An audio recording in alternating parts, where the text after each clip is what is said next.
Hello everyone, and welcome back. Yep. Okay, back to shiny hunting the Doog. I am hoping we get the thing today, because one thing I did say I was going to do yesterday, and this is actually something that I did properly yesterday after we ended off, is I sorted my PC. So, everything from this box, 15, up onto this one, 28, all those are eggs. All of those are eggs I bred up in preparation for today. I decided to do this for one major reason. It is easier to sit here for a few hours and just keep mashing A while editing videos and stuff than it is to basically spend like 3-4 hours a day doing it. And it's just kind of irritating, but now it's like I can just do this way. And it's the better way of doing things. I'm kind of going to be curious to see how many we can work through today, because we generally work through about somewhere between 120 to 180 eggs a stream. I'm going to try and work through even more. Why are you streaming so early? We've been doing 2 streams a day, Ruby. Lately we've been sort of dividing into one stream earlier of Pokemon, and then doing another stream later in the day of Tears of the Kingdom, because the Tears of the Kingdom stuff doesn't particularly do super well, channel-wise, but I very much enjoy playing Tears of the Kingdom, and I want to, do the 100% Tears of the Kingdom run, and I also want to do the Pokemon shiny hunting. So it's kind of doing 2 streams a day is like the subdividing, splitting of up things, so I can have like 2 stuff at the same time. Yep, we also have the call with my dad tonight. Because today's Tuesday. I actually forgot today was Tuesday, because for those who don't know, the garbage gets picked up on Tuesday here, which means generally I have to wake up very, very early. I forgot to wake up early today. I was like, oh crap, the garbage has to go out today. I do not know that dude. I don't think the present rules allow for HISUI and Goodra, but I would imagine HISUI and Goodra would be pretty good VGC-wise. Dragon Steel is a fantastic typing, and it gets body press. So it gets Dragon Steel moves and body press with basically functional Iron defense to just jack its stats up into oblivion. I feel like HISUI and Goodra could be pretty strong. On a Trick Room team, though. That's the thing, is I think it would have to be, like, very, very Trick Room, because it's very, very slow speed. Interesting, so that was interesting. So these are the new rules. Well, the thing is, Decidueye was in the game before. Decidueye has been in the game for a while, unless you mean HISUI and Decidueye. Because the previous rules that I believe is Regulation D allows in all of the Terra Raid Pokemon, but the Pokemon Home transfer-ins only were added recently, so maybe they are in a, maybe they are not. I'm gonna need to check that. But HISUI and Decidueye being allowed in is going to be terrifying. Let me go check Regulation D rules for, I'm pretty sure it's Regulation D. I'm fairly certain it's Regulation D. Regulation D. Scarlet, Violet. I would like to see this, because Regulation D's rules kind of scare me. What does Heavy Slam count as damage? Attacks and weight. July 1st. Okay, Regulation D starts next month. So that might be what you're thinking of, allowing it in. But yeah, Heavy Slam takes into account your base weight of the Pokemon. So, it's... basically, it is the weight comparison between the user and the target. Whatever the, like, division between those is, that works out to a base power range. It's very, very, very, very complicated, the way weight-based moves work. It's very, very complicated. But yeah, weight determines base power of the move. And then, with that base power, then it goes through the normal attack calculation. Yeah, it's very, very weird. Okay, Regulation D. Banned Pokemon. Okay, restricted, mythicals. Okay. Okay. So, everything that is a Hisuian or regional variant is allowed in, and legendaries, the non-restricted legendaries, are permitted for VGC purposes. Most curious. Most curious. Because the next rule set is going to be starting in July, so it's a month period between then and now, which is going to be fun. That means I can bring in Meltyface. I can bring in Meltyface the Heatran, and that's going to be fun. Also means I'm going to need to start working on Enamorous. I'm going to need to start working on my Enamorous hunt, if that thing is going to be good. Oh, yes, exactly. Another example is Gyro Ball and Speed, where it's the inversion of that, where slowness actually helps. Because this is actually fun fact. If you want to see Gyro Ball's like power and insanity be like super duper good, I recommend you go check out the Elite Battle League. My fight versus the Fort Sill Warriors, because that entire thing came down to my plan of use Gyro Ball from Ferrothorn to basically be my win card. And it worked. Because I was going up against a person whose team was super stupidly fast, that Gyro Ball would basically two-shot everything. Gyro Ball would two-shot literally every single thing on their team that was not a fire type. Even Barrascuda would get two-shot by Gyro Ball, but I would just use Seed Bomb anyway to kill that.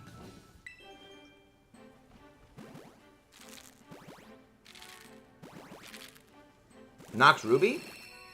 Why is that? I mean, Nox is the same way as, like, Fort Knox. The K is silent. K before N is silent. We learned that in our basic grammar class.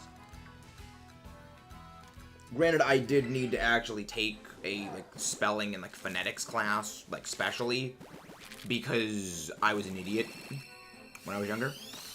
Trick Room, Gyro Ball, Max Attack, Min Defense, Choice Band, Stick Attack. You mean Min Speed? Oh, you're doing the attack, the beast boosting attack one. Yeah, not a big fan of the minimum defense, maximum attack boost stack attackers. Because one thing that makes stack attacker so good, especially these days, is body press. Something that does make defense boosting better. You know, before the days of body press, i.e. Generation 7 exclusively, there was a viable reason for the Gyro Ball Beast boost attack. But now, with the advent of the body press, it is basically entirely detrimental to use that strategy because of body press's insane power. Hello, Gayla. How you doing? Who's committed word crimes? A lot of people. Of course, it's Mudkip. But name something immune to steel. Nothing is immune to steel, however, the issue with the Gyro Ball strategy is a lot of things in Trick Room formats, especially like formats where Stack Attack is good, are also themselves using Trick Room. As such, they're losing very low speed Pokemon, meaning that you will have Gyro Ball not always be the most reliable. That's why Body Press comes in and you use the insane physical defense, you use that insane boosting to just throw out even more absurd power damage. It's one of the main good things about Stack Attacker. Stack is a nightmare to deal with. I like Stack Attacker. It's probably one of my favorite designs of an Ultra Beast, but I think it only works as an Ultra Beast because of how silly the concept is. It's literally a bunch of bricks. Stack Attack is literally a Pokemon made of Lego blocks. And I love it. Switch out and switch your choice to Heat Crash.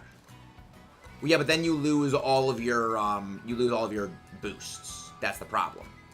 If you switch out, you lose any stage boost Beast Boot accumulated. You generally want to focus on keeping your Stack Attack in there, and oftentimes Stack Attack, I believe, prefers the Ground Reduction Berry, occasionally an Air Balloon. But I remember back in Sword and Shield, a number of them really, really appreciated the weakness policy.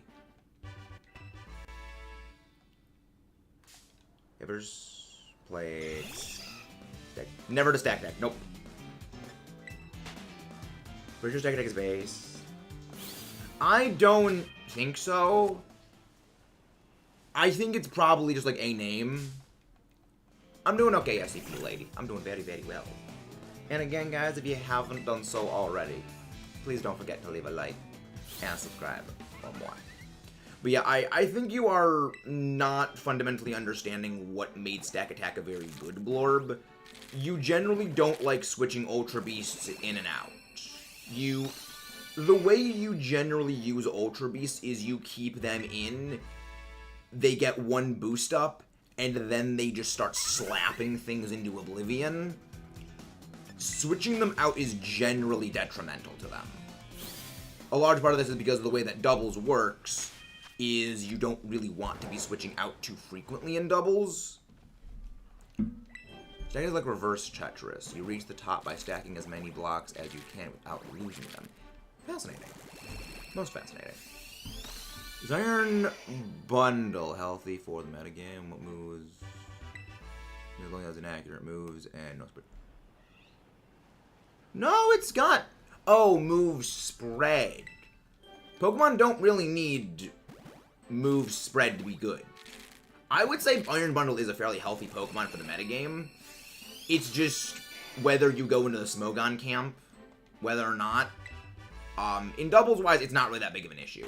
In doubles, it actually generally plays the role of, like, support speed control, which is kind of what it does best, but you take it out of the equation, well, okay, well, now you're using your booster energy to boost its speed. It no longer has an item, and if you Trick Room, you outspeed it, you have to priority, special damage, Wide Guard completely kneecaps it. It just kind of takes it down a few pegs. Defiant users completely mitigate its entire usage of things like Icy Wind. I wouldn't say it's unhealthy. I would say Iron Bundle is strong, but not super duper strong. I mean, one of the biggest examples of this is Fluttermane still outpaces it. Fluttermane and a bunch of the other Pokemon still are much more heavily fielded over Iron Bundle. If Iron Bundle was unhealthy, I would say it would be more heavily used. However, it is not very heavily used in comparison to those. And the other ones are very easy to deal with. You know, Fluttermane is just a glass cannon obliterator that just blasts things alongside Chi-Yu. Chi-Yu is just a glass cannon thing that blasts things because it's Chi-Yu.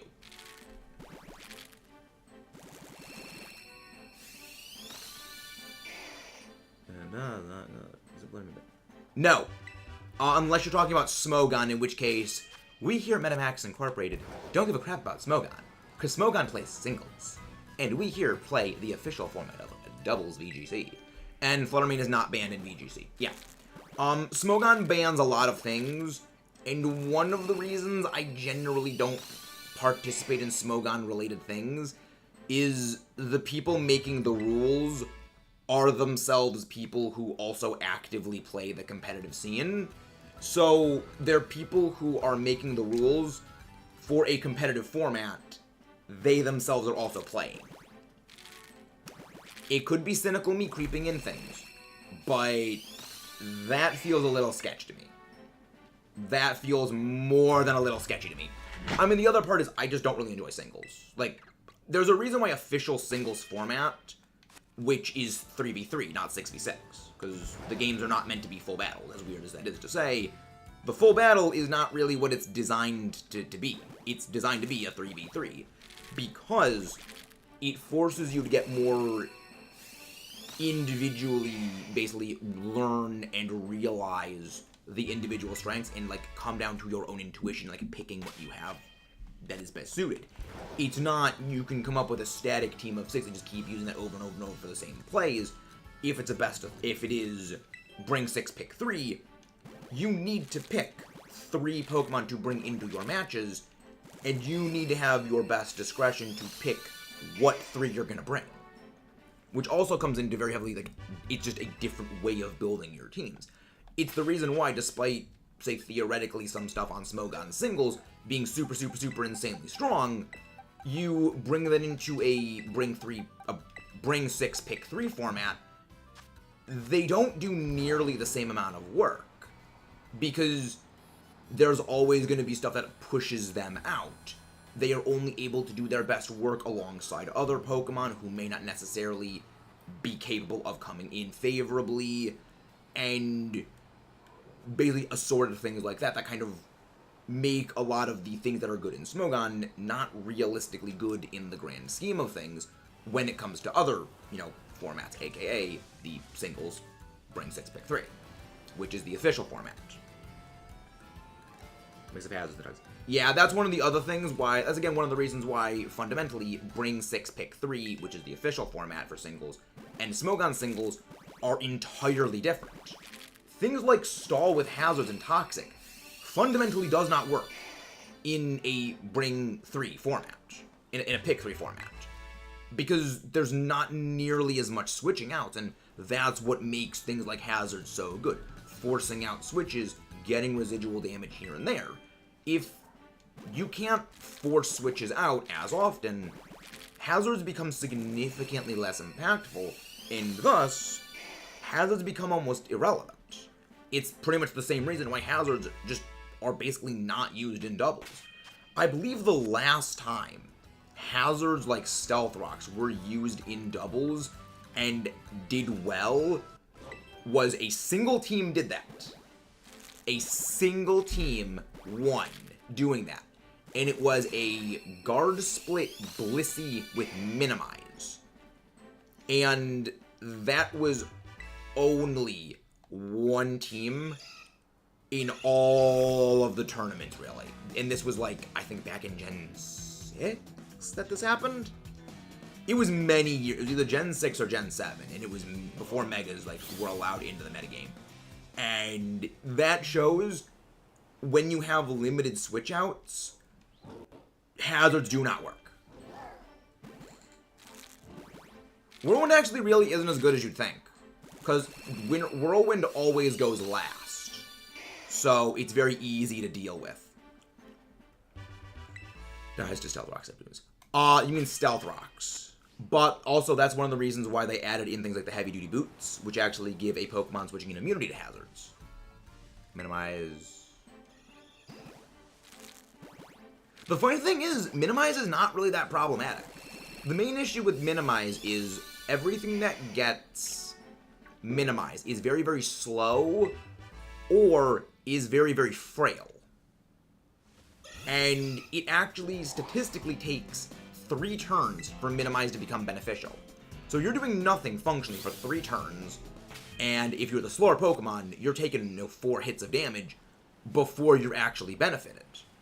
Which means you're doing nothing as the other team is setting up and doing their good stuff, and you're just kind of sitting there. If you get taken out, which the odds are of you getting taken out early are actually pretty substantial. It's just that something like Minimization and Evasion has, Minimization is just, it's more that annoying category of things rather than an actual legitimate strategy that is bad. It's just, it annoys us. Oh, we're getting ready. Welcome in, Kevin Wheeler. Where's the rest of the raid? Welcome into the Taco raid. You don't even need to ban Stall in VGC, that dude, because Stall really does not work in doubles. In VGC, Stall fundamentally just does not work. The only way it works is if you specifically have a very certain metagame which doesn't exist anymore. Which is good, because I also hate Stall. But also things like that benefit that Toxic is no longer a TM, and very few things even learn Toxic anymore. Which is good, because I hated Stall tactics. It's one of the reasons I don't play singles.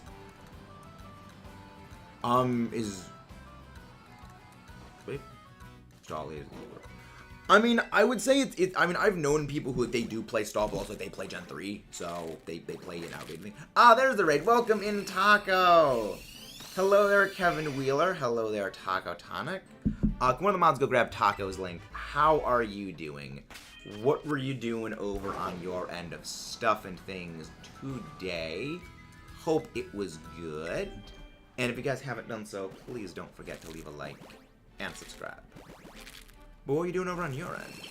Use a Moongus or nothing. Yeah, redirection is a very different thing. That's one of the reasons I love redirection. It's a very good thing to do. Evox. What is this? Minimize you speak of. Minimize, it's actually not a very good strategy to use competitively, is using minimize evasion. Because fundamentally it just doesn't work. Especially in a format like we have now where Murkrow kind of is one of the best things there is. It completely destroys minimize tactics. It completely destroys that.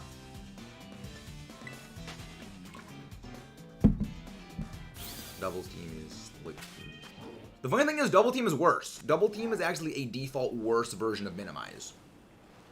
Minimize is a 2-stage boost to evasion, whereas double team is a single-stage boost to evasion. Also, interesting thing about evasion and things like Bright Powder, there is a cap on evasion boosting. So if you have things like, say, evasion boosting by double team or minimize, the Bright Powder and accuracy dropping, you can have, you know, +6 evasion, -6 accuracy, and Bright Powder Snow Cloak on your Pokemon, and then, you know, -6 accuracy on your opponent. That is the exact same as if you just had, you know, +6 evasion, no Bright Powder, no Snow Cloak, and no accuracy drop on the opponent. There is a hard cap on how much evasion can be decreased. So it's any combination of those things. So it can be, you know, 3-stage evasion boost, 3-stage accuracy drop is the same as 6-stage evasion boost, or 6-stage evasion, 6-stage accuracy drop. So there's a defined hard cap for evasion. And it's one of the reasons why it really isn't that broken. It's just kind of a thing where people...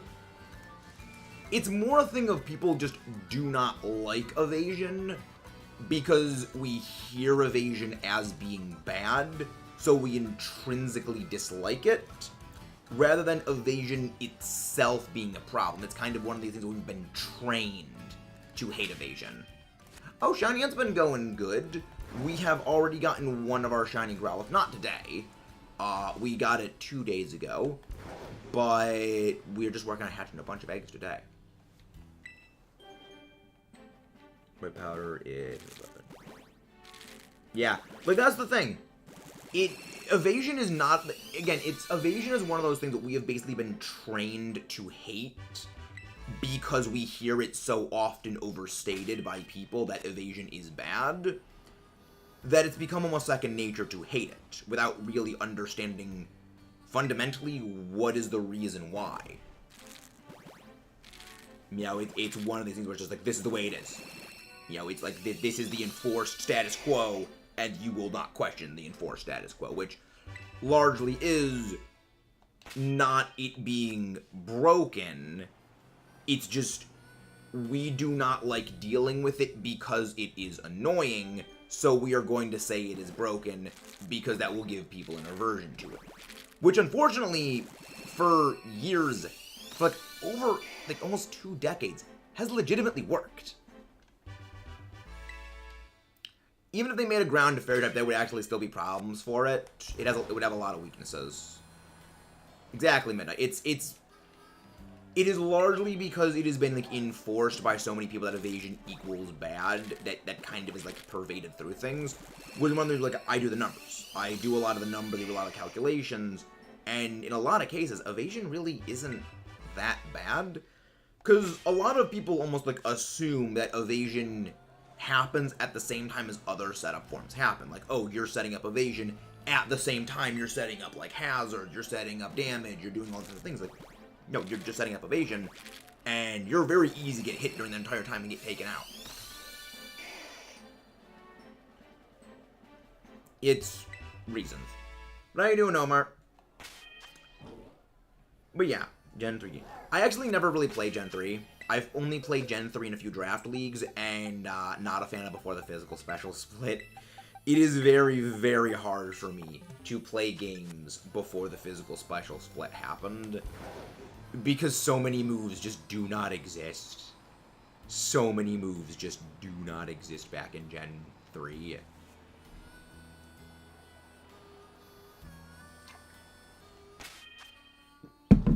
And it's just very hard for me to play those games. Which is one reason why it's going to be a not fun time when I have to play XD Gale of Darkness and Coliseum. Suddenly, hunger has struck in. Oh no. But anyway, I already had lunch.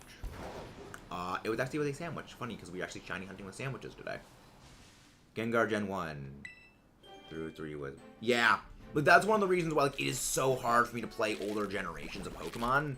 Because moves just don't exist. They just don't exist. Like, one of my favorite things is, yeah, Gengar had, like, only physical stabs until Gen 3. Until Gen 4. Like, Shadow Ball and Slug Bomb were both physical. When it is a special glass cannon. Ah, the days of Gen 1, 2, and 3. The old days. The dark time. Or the first dark times. How you doing, Snack, though? How are you doing today? Hope you're doing good. Not very good at older games. Exactly. It's just... Is it the only ghost... There were 2 ghost types back then. Well, back in Gen 1 and 2, because I'm pretty sure the only ghost moves back in Gen 1 were, like, Lick and Nightshade. And Nightshade did damage based on your level. Back in Gen 1, it was the entire line was special. But even then in Gen 2, when they added Misdreavus was special focused. So it's like, it makes no sense. Then they added Banette, which, you know, Banette was physical. By Gen 3 was also when they started adding in physical and special versions of a lot of other typings. So it was like they had physical grass types, they had, didn't have any special fighting types, which was interesting. They added in, like, a special ground type, so physical... Well, no, physical dark types already existed. Physical water types. They added in a lot of those things, like, why? You know, physical water already exists with Gyarados. Honestly, like, I feel like they were intending to introduce the physical special split back in Generation 3, because there is so much about Gen 3 that feels like this is where physical special split happens. Because they added in Rough Skin, which is an ability that involves contact moves. And they were already doing, like, this physical special sort of thing.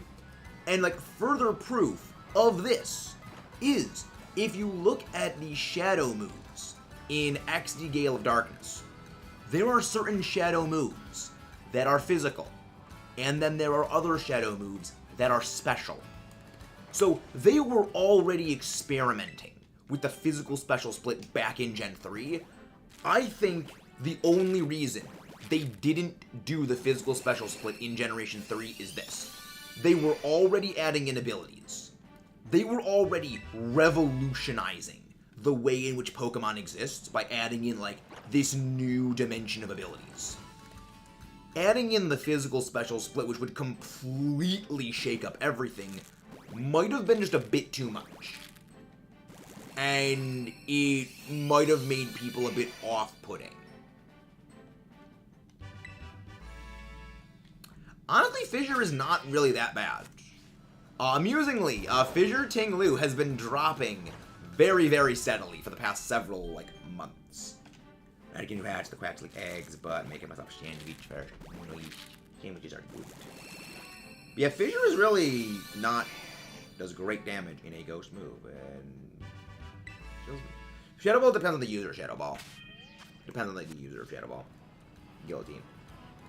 Oko moves are generally not good. Amusingly, for being so, like, strong intrinsically as an idea, they're very, very bad. The only time I've ever seen people try to use Oko moves are Ting Lu, which has been steadily dropping the viability of its, the Fissure Ting Lu has been dropping off of a cliff because it's just not good. It is not winning consistently at all because it is intrinsically it is intrinsically less than a 1 in 3 shot of hitting, which in a best of 3 battles is not good. Other than that, the only other time that, like, I'd ever seen people try using things like Oko moves was a skill swap Tornadus to yoink No Guard off of a Machamp, give that No Guard to Kyogre, to use no guard Sheer Cold and no guard Origin Pulse, but fundamentally it doesn't really work, because it means you're also opening your Kyogre up to being blasted by incredibly powerful moves without consequence. But yeah, the Mind Reader Sheer Cold Articuno, it's a neat idea. The issue is, the only user of that is Articuno. What is generally agreed by competitive players as the single worst legendary that exists. Yeah, it doesn't really work. Even with a Hone Claw's accuracy, it still takes far too much setup time to really be effective. Because your accuracy is still very, very bad with something like a one-hit KO move. You need many, many turns of boosting your accuracy, at which point you're opening yourself up to getting hit left, right, and center. For a game called Level Up Games. Never heard of it.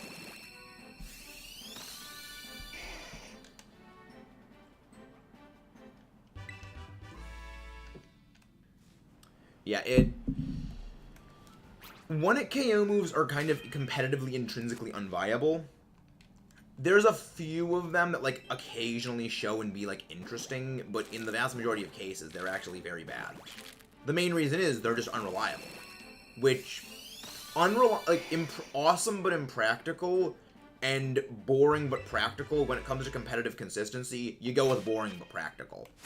That's the reason why you very rarely see moves like, Hydro Pump being fielded. Like, you will see things like Fire Blast if it is specifically counter coverage and you need to use that, say, break through some counter. But if you don't need it, you're not really going to be bringing it. You're just going to have, Flamethrower for your standard fire types. Or Blast Burn if, your Charizard for your Charizard, you're just going to go with Blast Burn for your max move, because you're not really suffering the recoil the recharge penalty. But, yeah, generally when it comes to competitive, you're not using moves that are overly inaccurate or very heavily RNG dependent. The closest thing to RNG dependency that competitive really gets with is specifically Togekiss. And Togekiss is kind of an anomaly with the justification, because of the one reason it is really the only reliable RNG in the competitive scene. You got Air Slash flinches that are, 95% accurate and a 30% chance of flinching per hit. At the same time, it also has Thunder Wave, which paralyzes. Meaning, you have pretty much a 75% chance of outright shutting their turn down.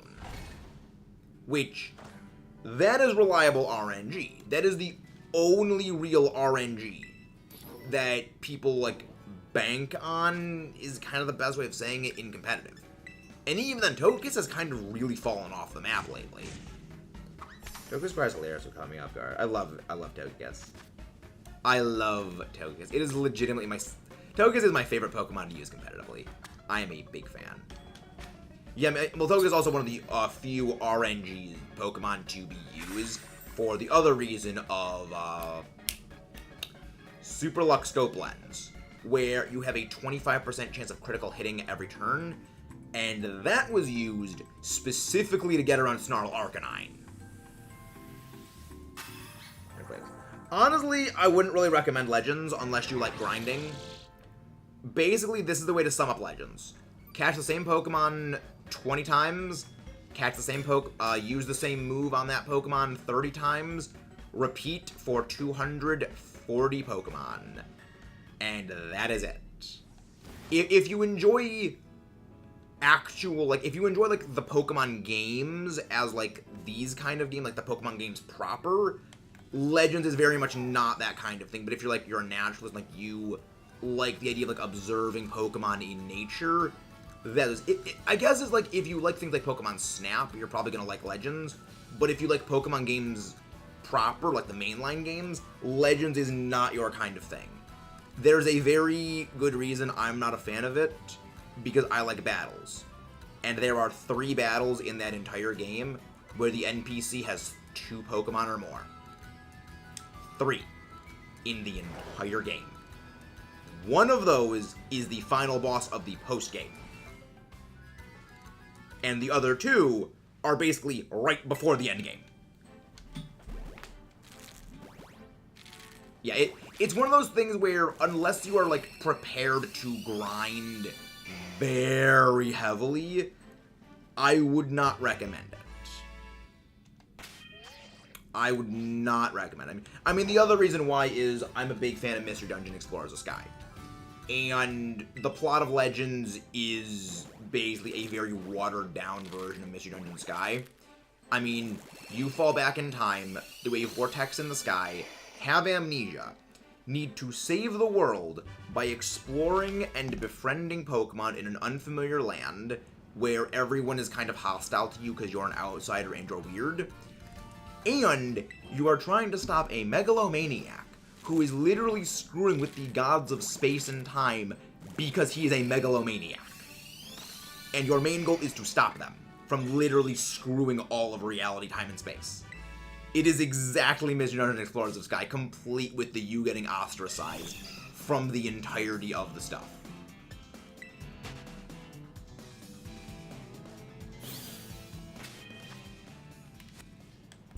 Like, it is so much of a parallel of Mystery Dungeon.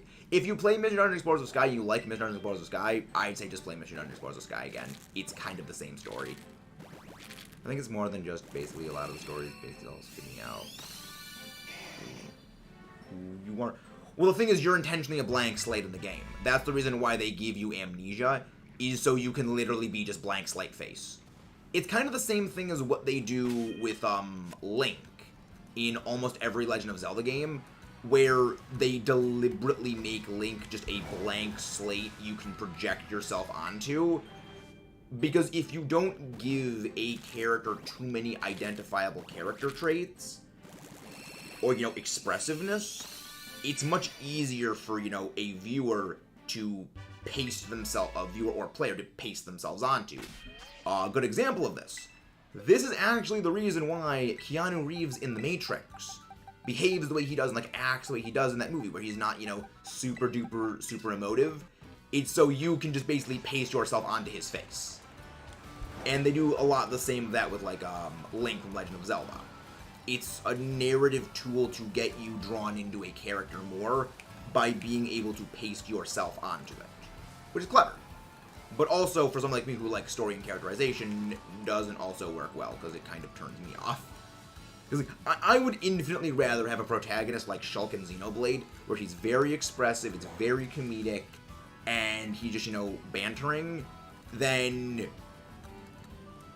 blank, no emotion face. It's like, I don't find that as entertaining because I enjoy banter. I enjoy witty banter. Like, again, like, that's exactly why. It's like, I would rather have a protagonist like Shulk, where it is in no way meant to be a player avatar. He is meant to be his own distinct identity of a character, and they are just able to have fun with it by, you know, humor. Rather than, like, with Link, it works, because with Breath of the Wild Link, they do give an in-series explanation for why it is he doesn't talk and why he is very stoic. But that works as a sort of retroactive explanation for why the character is mute, despite the metatextual reasoning for it being, it is to be a blank slate for you to paste yourself onto. So, it's kind of one of those things where in-universe explanation to justify out-of-universe explanation kind of forcibly shows the author's hand controlling things, which takes me a little out of the experience.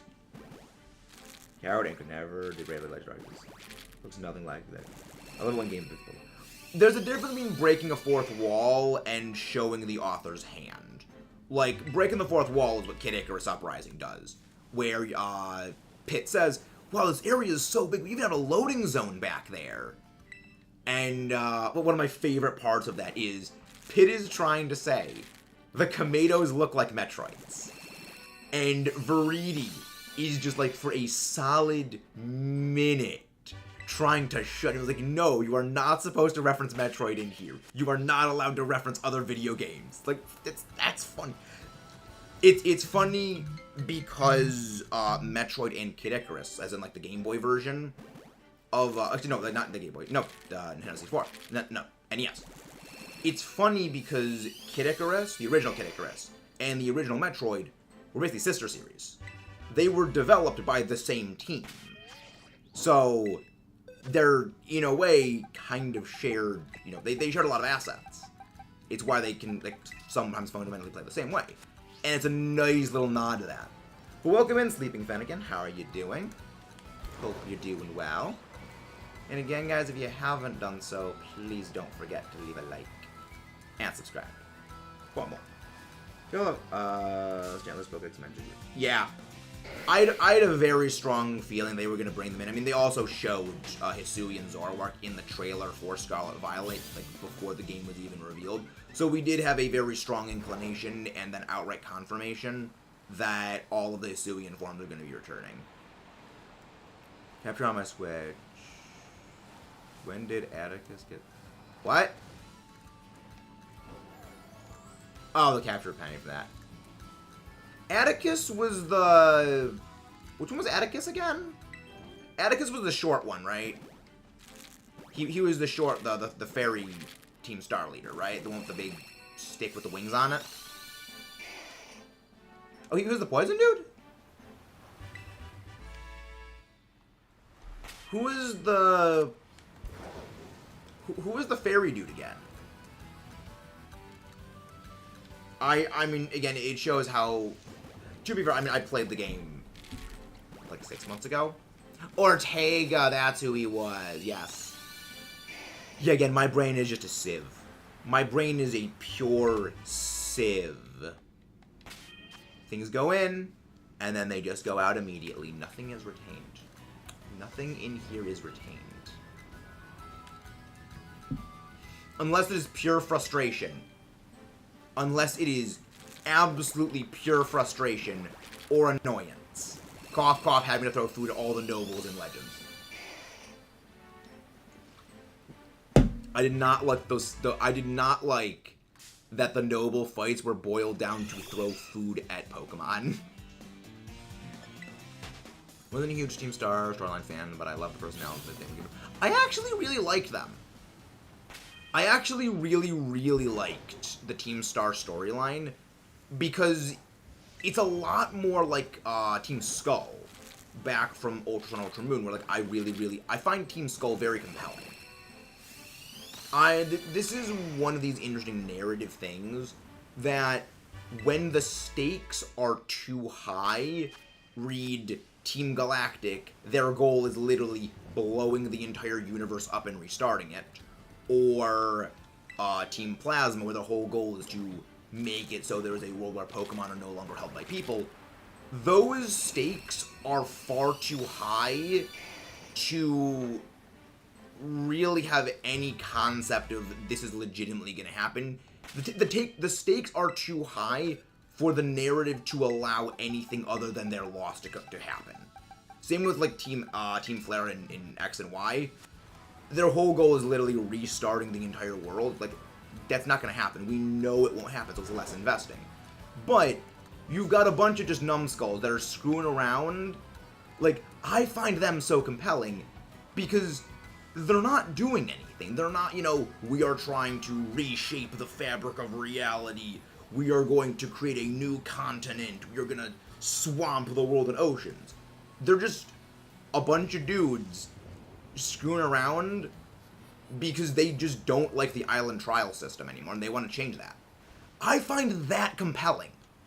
That is so much more compelling because those are very believable stakes that in the end they can affect things and reasonably, even if they're like, they can still change things, and in the end they kind of do actually affect change because they adopt many elements of, you know, the other regions' leagues. So the island, in the end, they kind of win. Which is why I find that more compelling, because that's, again, the whole thing of, like, stakes too high to fail. Again, Team Galactic literally hitting the universal reset button, you know they're not gonna win. You know they aren't gonna win because that would require literally the universe being destroyed. It's not happening. And that's what, again, like, low stakes. That's why I find it more compelling. And that's why I think, like, Team Star was with this Team Star. They're just a bunch of kids who, like, formed up a group because they were bullied. Which, very believable. Very, very believable. Because that makes sense. And that's very compelling. As opposed to, we just want to completely destroy all emotion. I don't remember Guzma's story to a T, but... yeah, Guzma's story is great. Again, that's one of the reasons why it's very compelling, is because it's very low stakes. You know, low stakes relative to the entire rest of the franchise. Where it's like, it's not literally the destruction of the whole world if you lose. Which you know that's not going to happen. You know the only possibility is their defeat. Again, same with Volo. Like, Volo's whole thing is literally wanting to get the power of a god because he's a megalomaniac jackwagon.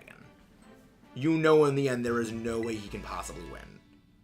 Because, again, he would literally get the powers of the gods, which is not happening. It is a narrative stake that just simply will not be allowed to be, like, undone. But, like, Guzma affecting change in Alola. You know, having the league, like, kind of be reorganized and, like, you know, not the island trials. Yeah, legitimately could happen because that's... The point of the game is already the island's trials is starting to change. All they're doing is just, like, pushing it a little further.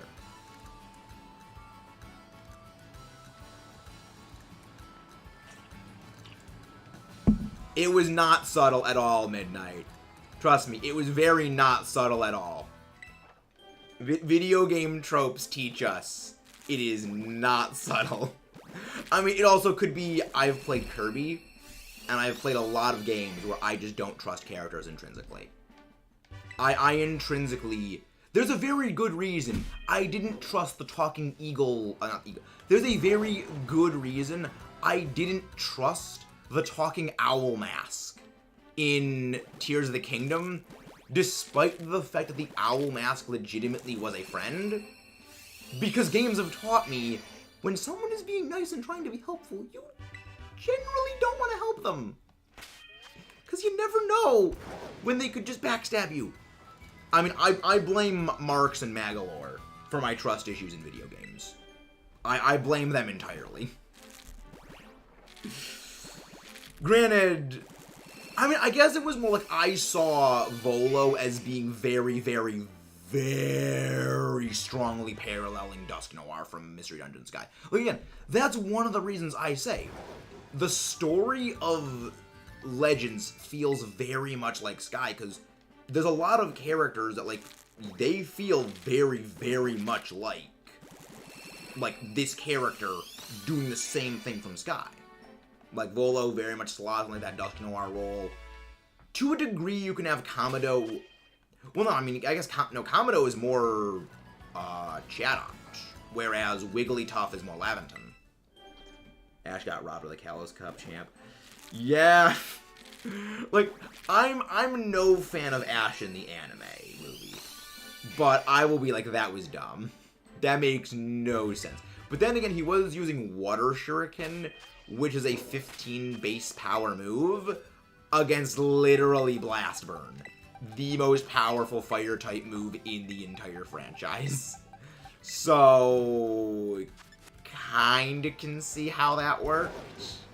Because even if you equate, okay, super effective Water Shuriken going up against a reduced power Blast Burn, that's still 75 base power punching up against a 30 base power move. You know, Blast Burn still kind of obliterates Water Shuriken there. You need, at the very least, 3 Water Shurikens to, you know, overtake Blast Burn at minimum, but even then, it's like, it's still thing. Pierce is great. Pierce was great. Yeah, same way. I don't like Team Yell. Team Yell felt a bit like a watered-down version of Team Skull. was just out the humor. But Pierce is great. Pierce is just absolutely hilarious. It's like, the thing I like is that Pierce doesn't sugarcoat that he's, like, kind of the leader of Team Yell. And I think the main issue Team Yell suffered from is that they were trying too hard to be funny. One of the things that made Team Skull so funny is that they were just a bunch of guys bumbling around like morons, like, this is our bus stop, go find your own. Like, that's funny. But then you got things like Team Yell's like, hey, stop, stop making noise, Silicobra's trying to sleep, yeah, it's like, that's just annoying. Whereas, again, Team Skull is, they're just a bunch of idiots clowning around. He's the leader, isn't it? Exactly. Here's Jerry, though, how awkward that scene was. I don't know, I enjoyed Pierce. And then he comes in at the end and was like, oh yeah, he just creates a free concert for people to assist you to get Chairman Rose. Like, they have him like, no, I'm gonna help you. It's help time. I love Silicobra because I love snakes. Exactly. But yeah, again, low stakes, I generally have an easier time getting invested in, because I feel like there's reasonable, compelling stuff that you can do with a narrative with them.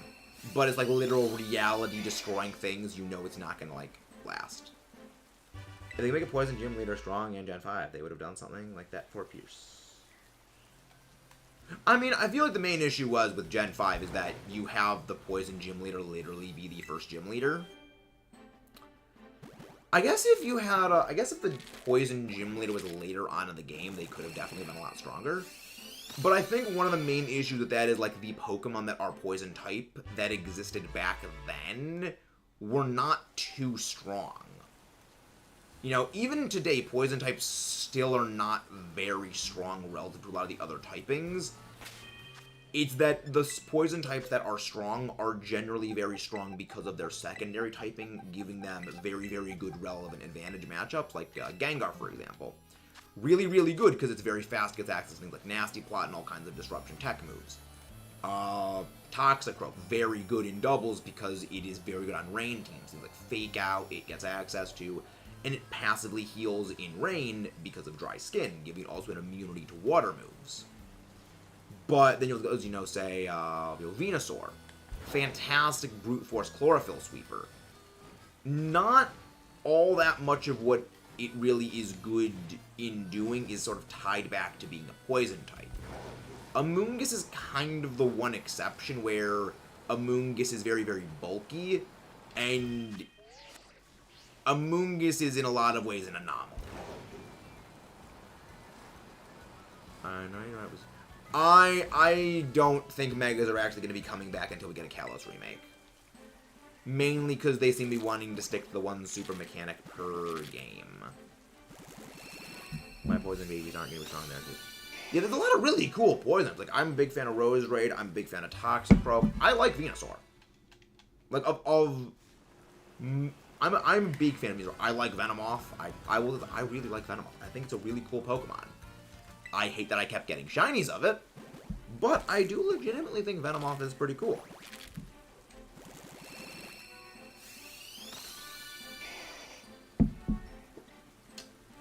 Mega literally hurt the Pokemon. Yep. Yeah. I actually was talking with one of my friends, actually, like, kind of to a degree about Megas, and it's that it's a bit unfortunate that Megas as a concept are still, like, as fervently held on to. That Megas have been going for almost half a decade in the series.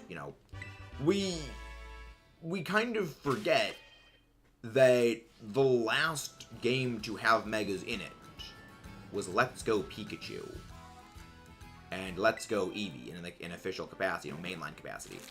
And they haven't been in any other games. But to a very heavy degree, Megas are still, like, controlling the way we look at the games.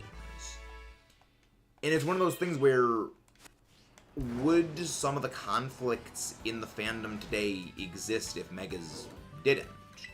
Because one of the base arguments that people will often levy against the newer games is megas aren't in the game, and that's the end. You know, it's... How differently would the games have been looked at? X and Y was like a decade ago. X and Y was like 10 years ago. Yeah, X and Y came out a long time ago. This reminds me of a very good meme a friend of mine sent, which was like, what Pokemon feels like 10 years ago? Gen 3. What Pokemon was actually 10 years ago? X and Y. Yeah, like, that is one of the reasons I say, like, Megas have been a very unhealthy fixation of the community, because even almost half a decade removed from the games, they are still having a significant pull on the mindset of players.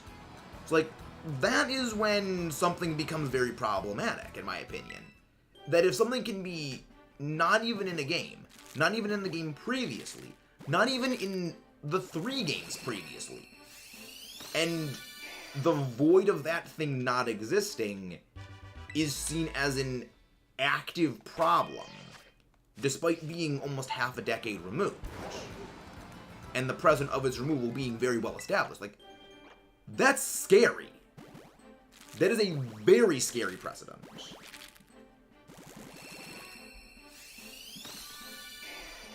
Because, like, it's one of those things where it means, like, oh, well, they could just not have, say, you know, this Pokemon in the game, and then, well, this game is bad because it doesn't have, you know, this Pokemon. It's like, that's very, very worrying. That's very, very worrying for me.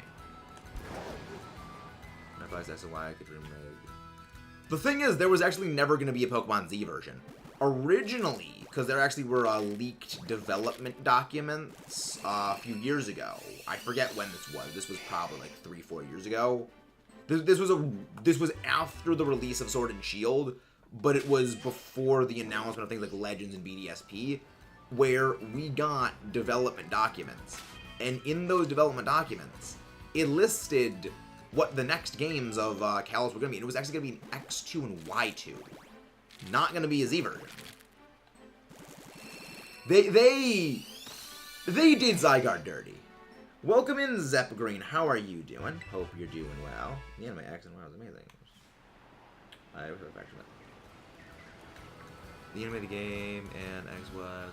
I was not a big fan of X and Y. Granted, like, they focused a bit too much on pulling the rug out from under you, like, we're going to explain Megas, and then just not. And they reused that plot line for, like, 20 multi-part episodes in the X and Y anime, and it got very old very quickly after they did it, like, the first 3 times. With, I think it was Mega Garchomp was the first one. Then, the second time, I'm pretty sure it was, like, Karina and her Mega Lucario. Then the third time that I saw, like, okay, this is a pattern, is when they did that with Diantha. And then they proceeded to continue doing that trend every couple of episodes. And it's like, why do you keep reusing this? Just say you're not going to explain them. Like, I get that if it was... Like, I guess that if the idea was it's like a showcase of these are the Megas that are in the games, that works. But don't reuse the same plot 20 different times and then just drop them, because that feels very cheap to the audience. The game should use Megas. Yeah. Yeah, it is a bit weird. It is very, very weird that there are 3 Megas in the entirety that you fight in X and Y, and one of them is a tutorial. It's very, very strange. Like, I'm not a big fan of Megas, but even I think it's a bit odd that they did that. I think one of the main reasons why they didn't have gym leaders with Megas is that I believe it is every gym leader had an ace that was a new Pokemon to Kalos. And none of the Kalos Pokemon, aside from Diancie, had a Mega Evolution. So it's impossible to reconcile the two things of no Kalos Pokemon having a Mega, and every gym leader's ace being a Kalos Pokemon. You can't really square that circle. Hello there, Dominic. Nope. None of the gym leaders had megas. None of them. That's one of the reasons they were able to that's one of the reasons I think they were able to much more effectively incorporate the Mega Evolution idea into the Gen 3 narrative. Because a significant number of, you know, of course, these are the Wave 2 Megas that they were able to use, and you still don't really fight a whole lot of Megas in the main story of, Oras. Like, from what I recall, in the main, as in, like, you know, before you beat the game the first time, I think the only Megas you fight are Maxie and Archie's Mega Sharpedo and Mega Camerupt, and Steven's Mega Metagross. I don't remember if Brendan or May have a Mega of their starter at any point. They may, or Brendan, but I don't know if they do. But when you beat the game and you rematch, you know, the Elite Four, all the Elite Four and Steven have a Mega. You have Zinnia, who has her Mega Salamence, and you have just much more Mega battles, more Mega battles. But then, you know, you get, you know, the anime where it's like they have Megas in there, but they also just don't have them in the game, which is a big misstep. Like, you literally have Megas be the main focus of the games, and you give them to none of the major NPCs, except for a tutorial battle, the main villain, and the only two Megas you fight in the game that are not that tutorial fight, you fight in, like, the last 2 hours of gameplay. It's... Where did the narrative mistake? Where was the... You couldn't have put in one gym leader or a rival that had a Mega Pokemon. At least one along that feeling. Because, what's the Generation 6 Kalos protagonist name? I forget their names. The girl had a crush on Ash and the hat guy. What were their names? Like, they have an Absol. And they get a Mega Absol in the post-game.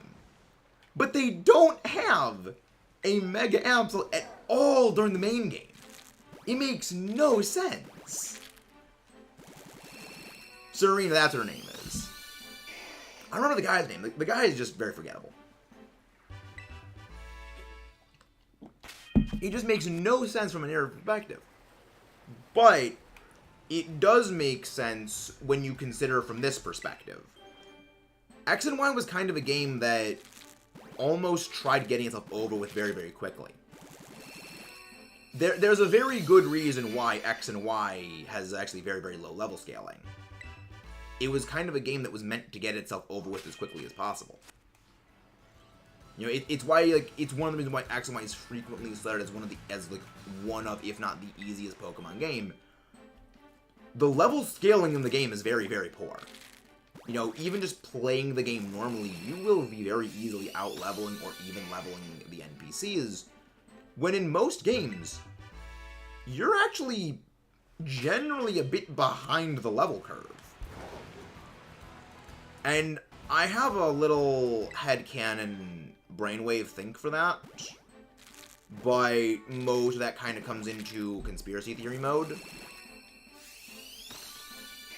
But yeah, it's a very weird thing that I've observed about X and Y Kalos, because it's something that doesn't pop up in Gen 6 Oras, that level scaling curve, which is very, very strange. Because you'd think after, you know, Generation 5 had very, very aggressive level scaling. You know, they out-level you very quickly in Generation 5. It's kind of the one thing about Gen 5 people remember, is that it took a long time to level grind because of the scaling experience, which is kind of a good thing that they took that out. But it's very weird that, like, the next game, they sort of de-level everything into oblivion. Because I remember when I first played X and Y, I had my fully evolved Kanto starter and my fully evolved Kalos starter before I even fought Karina. I was level 36 before the third gym. When in most other games, like level 36, you're pushing like maybe 4th, 5th gym, you know, 4th, in certain games, but, like, that's solidly, like, 5th gym territory. Maybe even 6th gym territory in certain games. It's very, very weird. What are you struggling with EV training? Go Looper. What is the main struggle of your present EV training woes? I wish I played Black and White. It's a very good game. Black and White is a very, very good game. Would always recommend it. I don't think that Black and White tried to. I think it was that Black and White just were at a fundamentally very bad time to be released. Because you gotta remember, Black and White were released when the 3DS was announced. This is a bit of a very unfortunate timing. This is a very unfortunate timing situation that comes with the release of a new console being announced. Essentially everything else on the previous... I mean, this was also back at that time. This is a problem we don't really have these days with just, like, our more developed sensibilities. But back then, like, when a new console was announced, the general mentality of the internet was, if you're not the new console and you're the old console, you're bad. And Black and White's issues were really nothing about itself. It was much more about the timing of its release. That Black and White existed at a time where a new console was being released, so any handheld game that was on the previous console would have kind of been relegated to obsolescence, you know, by the controlling interest of the population at that point. And then the other major there were 3 major factors, and then a 4th sort of minor one.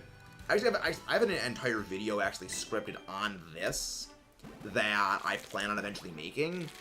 But basically, the general broad strokes were a perfect combination. When I say perfect, I mean, you know, horribly perfect for the worst reception of a new console being released, a vocal community that was populated by the very, very hardline Gen 1 community, whereas, you know, the more moderated,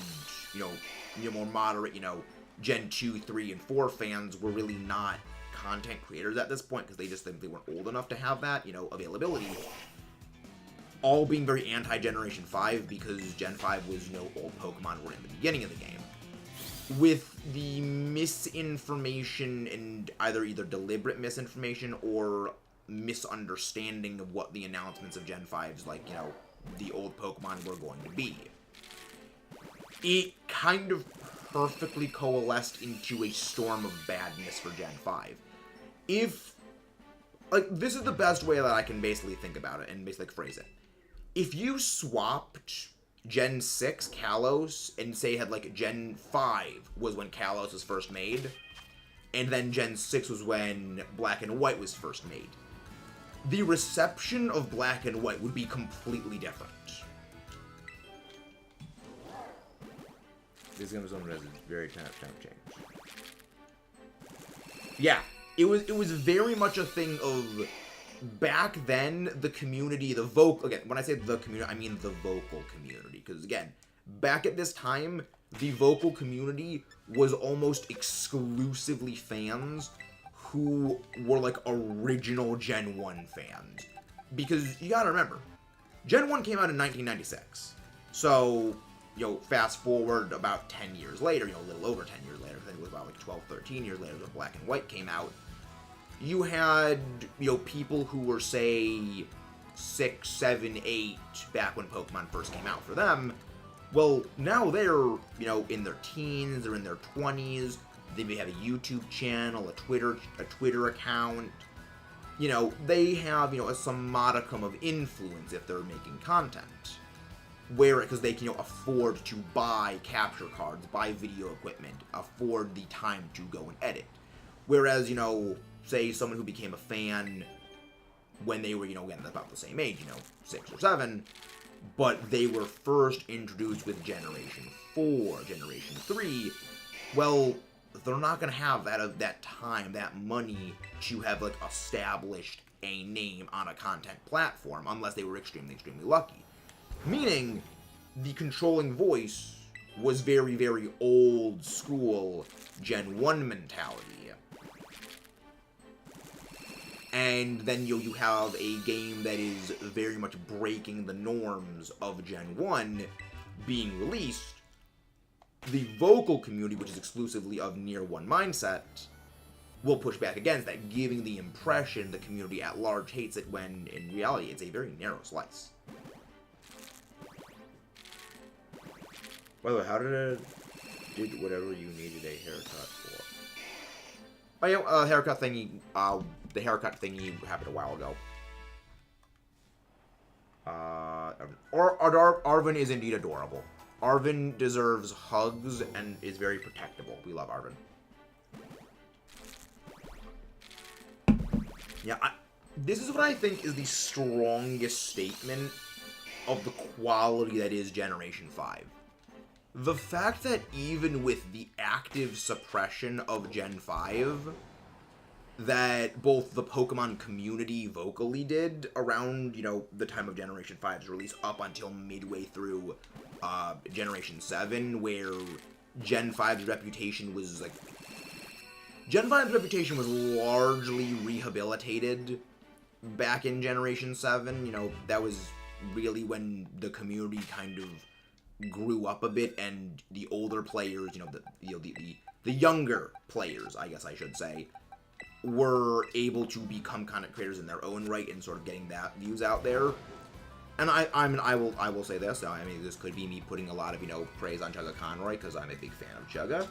But I do think a significant part of Generation 5's reputation getting rehabilitated was due in large part to Chugga, because he's one of the bigger, Let's Players, and one of the more well-known ones, and he praised Gen 5, very, very aggressively. Not like aggressively, but he said a lot of very good things about Gen 5. It's okay to like Gen 5.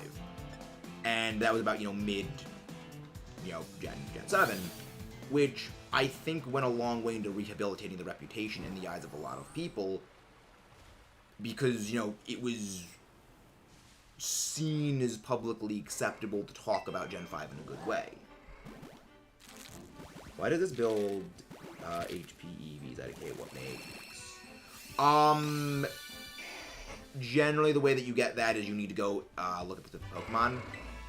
But if you want 130 HP EVs, what you're going to need is you're going to need 13 HP ups, and then you're going to need to go fight either 2 Pokemon that give 3 HP EVs, 6 Pokemon that give 1 HP EV, or 3 Pokemon that give 2 HP EVs, or, any combination of that, in order to get those necessary EVs. Or, if you have any health feathers, you just use 6 health feathers in that case to get the extra 6.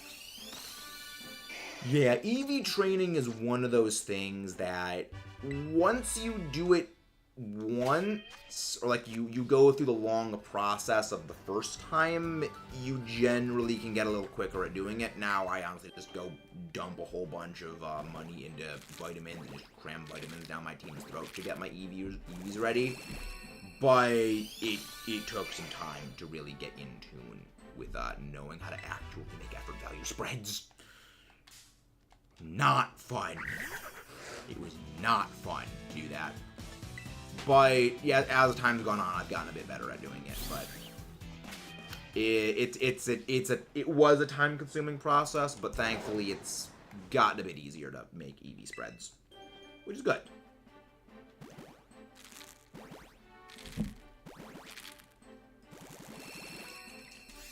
I'm gonna get some more water.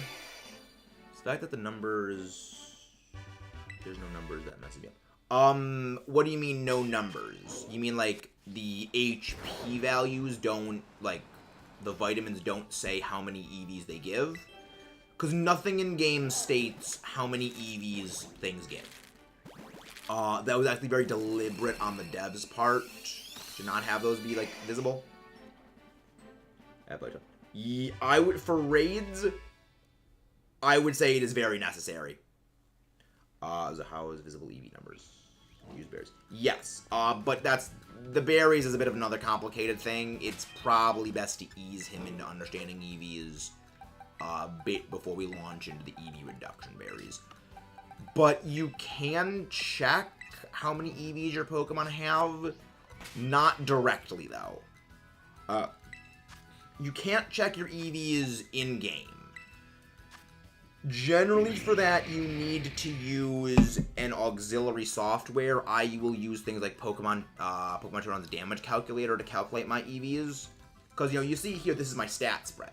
These are the stat spread thing. If you press the L button, that will show you your EV chart. However, this will show pretty much the level of EVs you have, just percentage-wise. It won't tell you the hard, fast numbers. But if you use this, you use the level of your Pokemon, the nature, and assuming your Pokemon is hyper-trained, to have, maximum of 31 effective IVs in that stat, you can kind of calculate how many EVs you have if you know the level, but it's one of those things where it's a very long process that if you don't know, it's very difficult to explain. But the short answer is nothing in-game will tell you what your EVs are. You need to kind of calculate that from auxiliary softwares. Egg moves guaranteed for each hatch egg, or is it a chance? You don't actually need to use breeding to get egg moves anymore. The way you get egg moves in this game is you can have the Pokemon delete one move in its moveset, give it a Mirror Herb, then put it in a picnic with a Pokemon that knows that potential egg move. So, the way that I got my Azumarill to know Belly Drum was I deleted one move in its moveset, slapped the Mirror Herb on my Azumarill, put it in the party with my Belly Drum Iron Hands, and set up a picnic. That's how egg moves are in this game. In previous games, it did require actually breeding, but when passing down egg moves, it was guaranteed. Passing egg moves down was guaranteed when it came after a certain game. After Generation 5, it was the male and female parents could both pass down egg moves. Before then, it was only the male parent could pass down egg moves. Again, egg moves are really stupid, and I really wish they didn't have them. It's one of those things a lot like the Safari Zone, where the only reason egg moves exist is it's kind of a time-honored tradition at this point that the old games had them, so we kind of have to keep doing stuff with them. Yeah, a lot of things in Pokemon, Snack, are artifacts of the original games and have not aged well at all. There's a very large number of them that have not aged well. The main one being Trait Evolutions. Those have not aged well. Nice. Ah, so you're fighting the Gyarados. So how many dungeons have you done so far? The level is Zuma, level 100 won't. Yeah, that's one of the main reasons they kind of have begun tweaking egg moves. Is they realized it was a huge pain in the ass to make people build a new Pokemon altogether if they wanted to change something like that. So they're making broad strokes to fix things and make things easier for us, which I can respect that. They're getting better about, not kind of screwing with us over things like that, which is good. Like, I'm okay with that. I'm very okay with the devs realizing they screwed up. Ideally, it would be best if egg moves didn't exist and everything could get them from, like, move tutors or TMs. But at the very least, transitioning it over to Mirror Herb is a little easier. It's more friendly, I suppose. Hello, Maze. How you doing? Maisie, can one of the mods go grab Maisie's link, please? Ah, the Riju is the last one you need to do. Nice. Thank you very much. Thank you very much, Maisie. But yeah, basically, there's a number of artifacts of Pokemon's original style that have not aged well. And it's one of the reasons I will say, like, there's a number of issues Pokemon fundamentally has with its gaming structure that they really do need to change, but they're not going to because against a time-honored tradition at this point. It's one of the reasons why, like, despite a lot of people saying, like, if you're gonna have your official format be doubles, you should make the games doubles, or at least, like, make a lot more battles doubles-wise, like, for, like, gym leader battles. The issue is, by this point in the series, the legacy of Pokemon's representation has been that entire, like, one Pokemon versus one Pokemon battle for almost 3 decades at this point. They can't really break from that branding marketing because they would essentially need to remarket everything all over again, despite the series being very, very, very established in that way. And it causes fundamental issues for, like, going forward things. It's first shiny I ever got, like, as in, like, I ever owned, that wasn't the Red Gyarados. First shiny I ever found, may or may not have caught. First shiny I ever hunted, for I ever hunt for the channel. It's a bit of a nebulous question that I'm curious to know which one you mean. But a Dumb Drain Punch is fun. Bullet Dumb Drain Punch, Thunder Punch, and play rough. Iron Hands gets play rough? Iron Hands gets play rough. I did not know that Iron Hands got play rough as a move. The first shiny I ever found, and this is burned into my memory. Shiny Onyx, back in Pokemon Platinum. Failed because it was higher level than I was, and it knocked my team out before I could catch it. First shiny I ever owned, that wasn't the Red Gyarados. Shiny Beldum.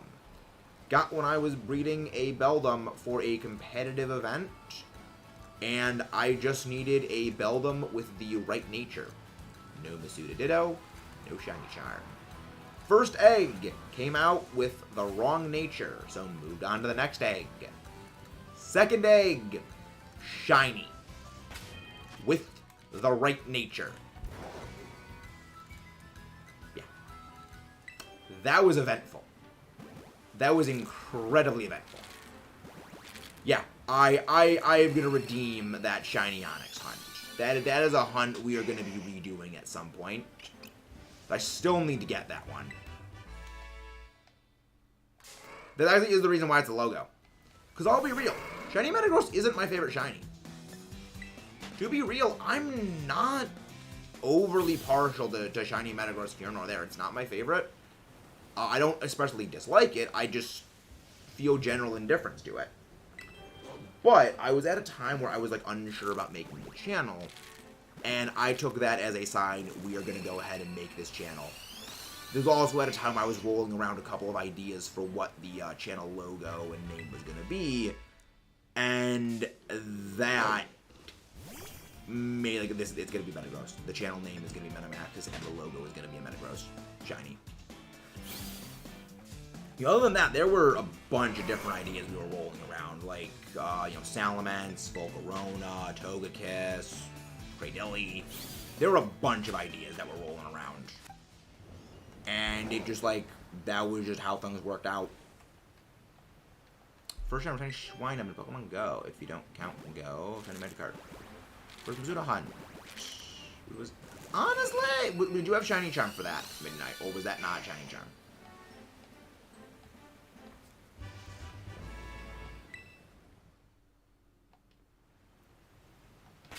Lightning Temple Roof. Fine.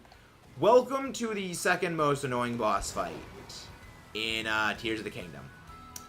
Welcome to the second most annoying boss fight in the game. Oh boy. Trainer Shiny is... I enjoy the cotton candy noodle. Yeah, speaking of shinies, this is one thing about me when it comes to shinies that kind of differentiates me. I don't care what the shiny change relative to the original is. Like, how much the shiny changes completely is immaterial to me. I actually really enjoy shiny Dragonite. I like the green. I will not. I will not tolerate this slander of shiny Dragonite. I like the shiny Dragonite colors. I think they look nice. I like that shade of green. Yeah, Zep, I can give you some HISUI and GROWLIThe. I saw it more as like the green color is like, that's generally what like European dragons are represented color-wise. They're generally green. Like that's one of the reasons why like the Tyrannosaurus Rex back in Jurassic Park and a lot of those like books is illustrated as like it's being green. Is because a lot of like lizards and reptiles European-wise are colored as being green. Because that's like just like the conception of like what dragons and like reptile color schemes are. They are green. So it's like, yeah, it's kind of neat. You know, it's got the color scheme of like, you know, that classical European dragon, but it's just big, friendly, chubby dragon. I like that. It's silly.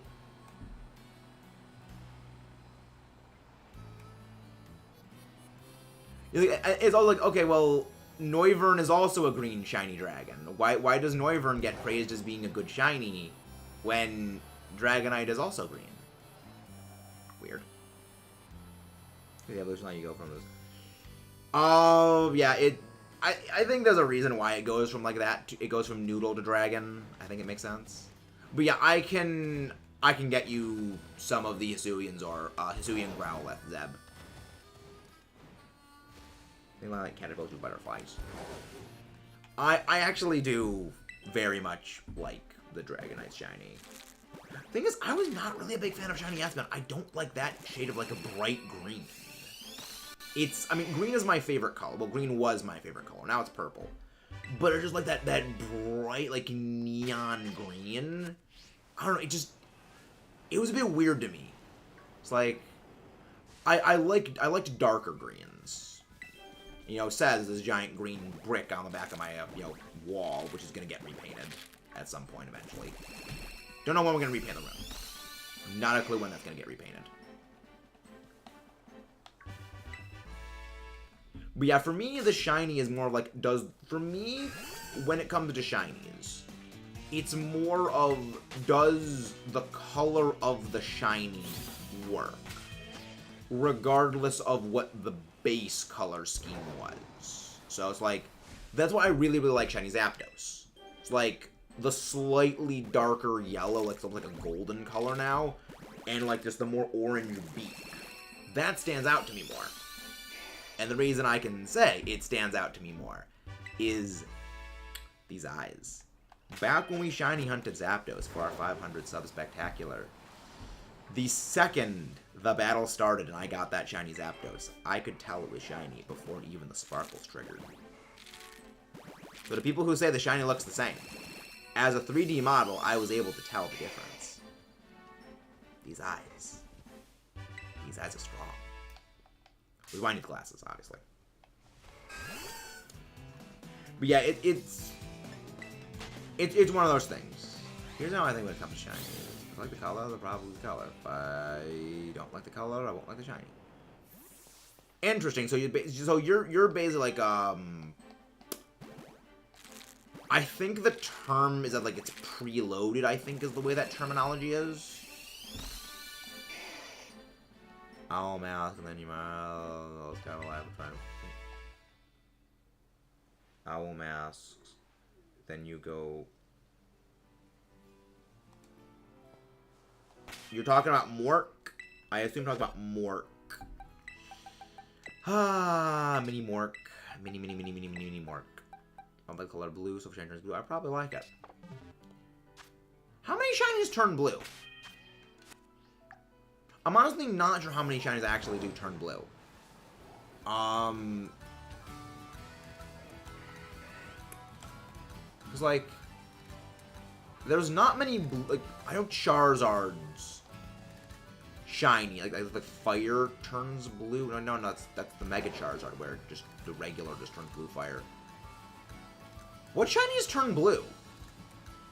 'Cause I can't, I guess Gigalith turns blue. I know Gigalith. I can't think of any shinies where non-mega that the shiny turns blue. Oh, Voltorb. Voltorb. Yeah, that makes sense. I completely forget those exist. Oh, yeah, Tyrantrum. Yeah, basically, I wouldn't say Umbreon turns blue. Umbreon is basically black with blue accents. It basically just stays black.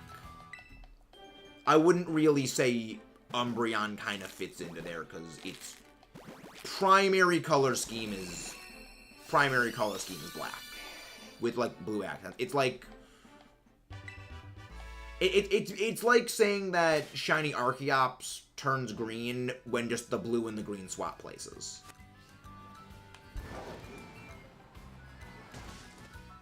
Oh, wait.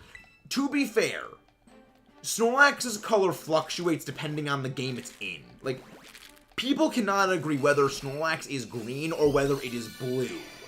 Because every game, its color changes. Every game, it changes color.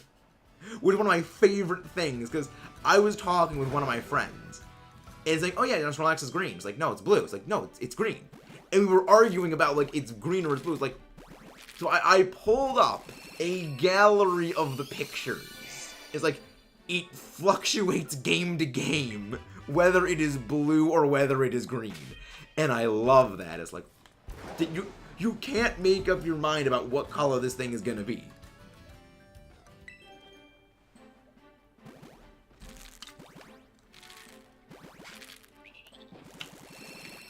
The Lightning Temple, it sucks, is basically all I'll say. They're light puzzles. I have a vague recollection of the Lightning Temple. I have a very vague recollection of the Lightning Temple. It is not a very strong recollection. Oh yeah, the Rockruff family turns blue. Yeah. Again, this shows how little shinies actually impact me for most Pokemon. I don't remember what shinies most things are. Like, I remember what shiny Rayquaza looks like, because that is literally plastered across so many things. I remember what shiny Groudon turns into. I remember what shiny Kyogre turns into. But I would say maybe aside from probably 15 Pokemon, I don't know what their shinies look like. I would be very realistic in saying that I just don't, because they do not matter to me. For me, it's just, I like the base design of the Pokemon, and shiny kind of doesn't affect me too much. Shiny doesn't really affect me too much. Oh, look at the evolution, yeah. Again, shows how, like, I don't really pay attention to shinies. I just hunt them. I don't pay attention to them. Ah. And let the hate come.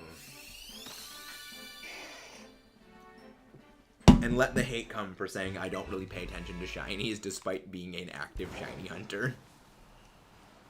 I mean, again, that's much more a product of I'm a competitive brain where it's like function over form for me. So it's like the functionality matters more to me than like the actual design. So it's like I will. There could be a Pokemon that is literally a floating cube, and I would use that. It could look so incredibly lame, but I would still use it if it was like good for battlings. It's like that's just I am pure function over form. Okay, Maisie. I'm probably gonna get rid of that back command at some point. Tuesdays are Tuesdays. Tuesdays are a thing.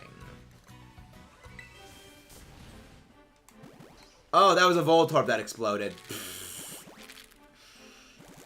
Tuesdays explode.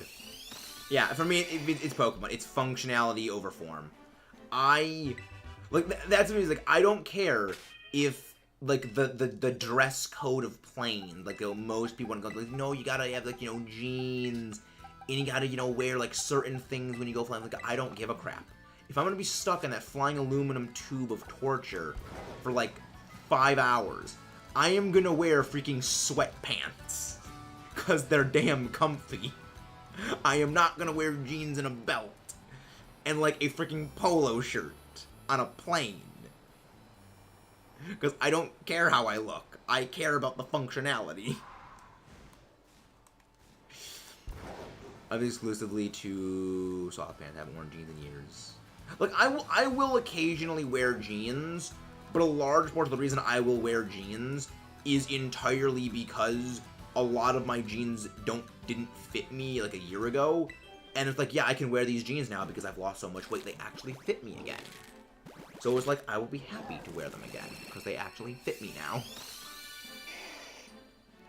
Sweatpants gang, rise up. Sweatpants are the future. Like, that's one of those things that I find hilarious. Is like, you look back, what was it, like 40, 50 years? You had people flying in airplanes with, like, business suits, tuxedos, dressed to the nines, dress pants, you know, ties, you know, those dress shoes. And now it's just like, I'm just going on the plane wearing, like, shorts because I don't care to dress up like that because it's just not comfortable. I just find it hilarious. Hello there, definitely not Alan. How goes Mewtwo? How goes the hunt for the non-existent shiny Mewtwo? For those who don't know, definitely not Alan has been shiny hunting Mewtwo via Dynamax Adventures and is over, what? You're into what, like the 3,000 Dynamax Adventures at this point? Like, you're into like what, like the 3,000s here? Yeah, 3,000s, you know, I know he was at like 2,700 a while ago. So like 27 times over odds. Oh, 2,800. Oh. It's like, I feel so bad for you, man. It's like, I got my Ho-Oh at just a hair's breadth under 700. Like, I got that just under 700. I cannot imagine that times 4. And then some. How do we not gonna come up with a round this? Yeah, I think it's that they are aware of they are being uncomfortable, Ruby. But I think it's they want to preserve that image of, like, classiness when they go flying, so, like, they will tolerate the uncomfortableness. Which is why I say people who do that are crazy, because it is entirely uncomfortable, and if you do that, you have no sense of feeling, because you are a robot. I mean, comfort is so why. Yeah. It's like, I don't care about how I dress on a plane. I will wear what is comfortable. Because I don't like flying. I've said this more than a few times, but I despise an airplane being in one. I mean, I have ADD, so I don't like sitting down in an aluminum tube flying several hundred feet, several thousand feet over the ground with no internet. I can't get up and walk around. I hate it. And I'm just like, I would, because I can't sleep on a plane. I have this unfortunate thing where if I am in a moving vehicle, like a train, like, I can sleep on a boat. Like, I've slept on a cruise ship before. Because cruise ships don't move very fast. Like, you don't really feel the motion. But if I'm, like, in a bus, in a train, in a car, in an airplane, I cannot sleep.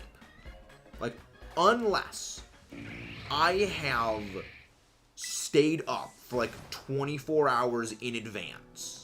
Which I've done this before. I have strategically sleep-deprived myself to just clock out like a light on airplanes and stuff when I go flying sometimes. I will stay up for like the entire day, not sleep, and then get on the plane, and then I will sleep on the plane. But I don't sleep well on the plane, because, you know, obviously plane rides are not very long, you know, in all cases, so you're not on a plane for 8 hours. And not fun. Not exactly a good stat for being things. Which is one of the reasons why I don't really like traveling. Like, hypothetically speaking, if there were planes where, like, free internet was a thing, you could get up and, like, walk around, I would love that. Like, basically, if planes were almost like what trains are, I would probably have a better flying experience, which is one of the reasons why I say bring back Zeppelins. Just bring back airships. You know, you don't need planes, just bring back freaking Zeppelins. And all our air travel, like, things will be fixed. You don't need any giant-ass runways. You just need a whole crap ton of helium. The funny thing is, like, apparently Zeppelins are kind of coming back. Like, they're kind of starting to be worked on as, like, actual viable bringing back. Because, like, yeah, they actually were a good idea originally. It's just, like, we moved over to airplanes after a disaster happened. But, like, Zeppelins as a kind of really sound. Bring back the blimp. Bring back the giant blimps. Longest plane I've ever been is 3 hours to Florida. Longest one I've ever been on, I think, was what, 5 hours to Georgia, Texas. Left blimp. The future helium is gonna be. Why? Really, helium is gonna be really interesting. I mean, we can just do nuclear fusion to make helium at some point. Longest I've ever been was to Greece. Oh yeah, my longest plane I've ever been was like over to Italy. Yeah, I forgot about that one. I forgot about the Italy trip. Like, amusingly, that summer, going to Italy was not the most memorable thing that happened that summer. The most memorable thing that happened that summer was we picked up Luna. We picked up the Fluffo for the first time when we came back from Italy. So kind of, because we got back from Italy. And then, like, the next day, my parents went out to go grab Luna. Back when Luna was kind of a little cotton ball, puffball, Fluffo. So it was like we came home and we had a Fluffo. So it was like, the entire time it was like this thing of, like, we go home and we get a dog. Like, this was, like, 11-year-old Mac. As you know, I was 12 at the point. This was 12-year-old Max, like, I don't care about the trip to Italy. I want Doggo. I look forward to Doggo. Helium should not be a danger to the ozone. Helium is inert. Helium does not react with ozone. You might be thinking of Freon. Because Freon's the thing that damages the ozone layer. Helium just doesn't react with stuff.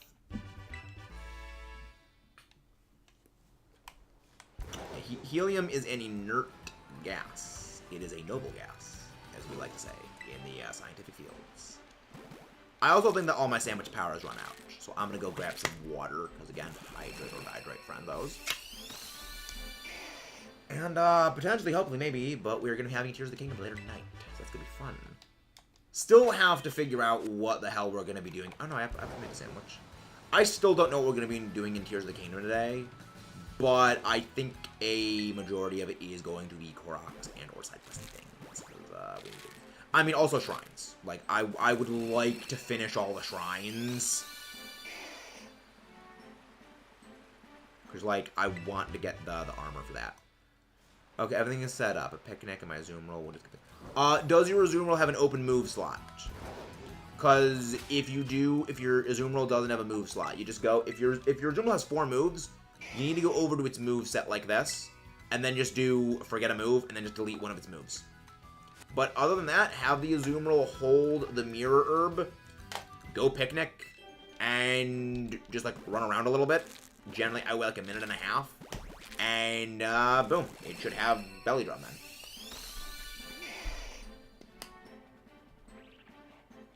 Yeah. Well, midnight. That's the reason we actually shifted the streams to being that late at night. Is actually because of the call. You know, it isn't, maybe stream after because of the call. The entire reason we stream after that, at that time of day, is because of the call. Yeah. It is modifying accordingly to the schedule. I modify my schedule according to the other schedule things. So it's reasons. Okay, Judge for Friendly 11, Landon recommending me to bag a cover of... never heard of that. What is that? I'm curious, James. But how are you doing, James? But first, I'm gonna go get some more water. So I need some water.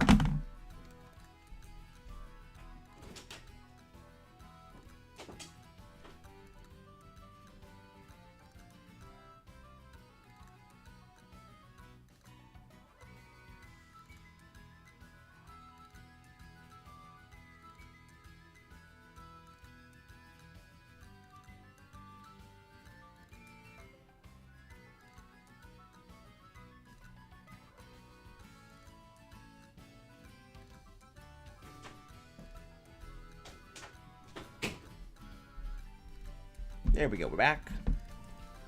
But yeah, so I'm thinking, Kaisen? No idea what that is. Nicknaming all of my Terror Raid Pokemon for Goofies. My Azumarill is Riley, my Iron Bell is Uncle Bob. Oh, just for the sillies. Okay. Water so confusing for us. It worked. Bell, anime. Ah, no idea what any of that means. Yeah, they've been getting very good about not screwing people over when it comes to move things these days, which is good. I still hope at some point they make something that is like inverse hyper training, so you can like zero IV train your Pokemon. But I do not think they will ever do that. I can hope, but I doubt they will ever add that.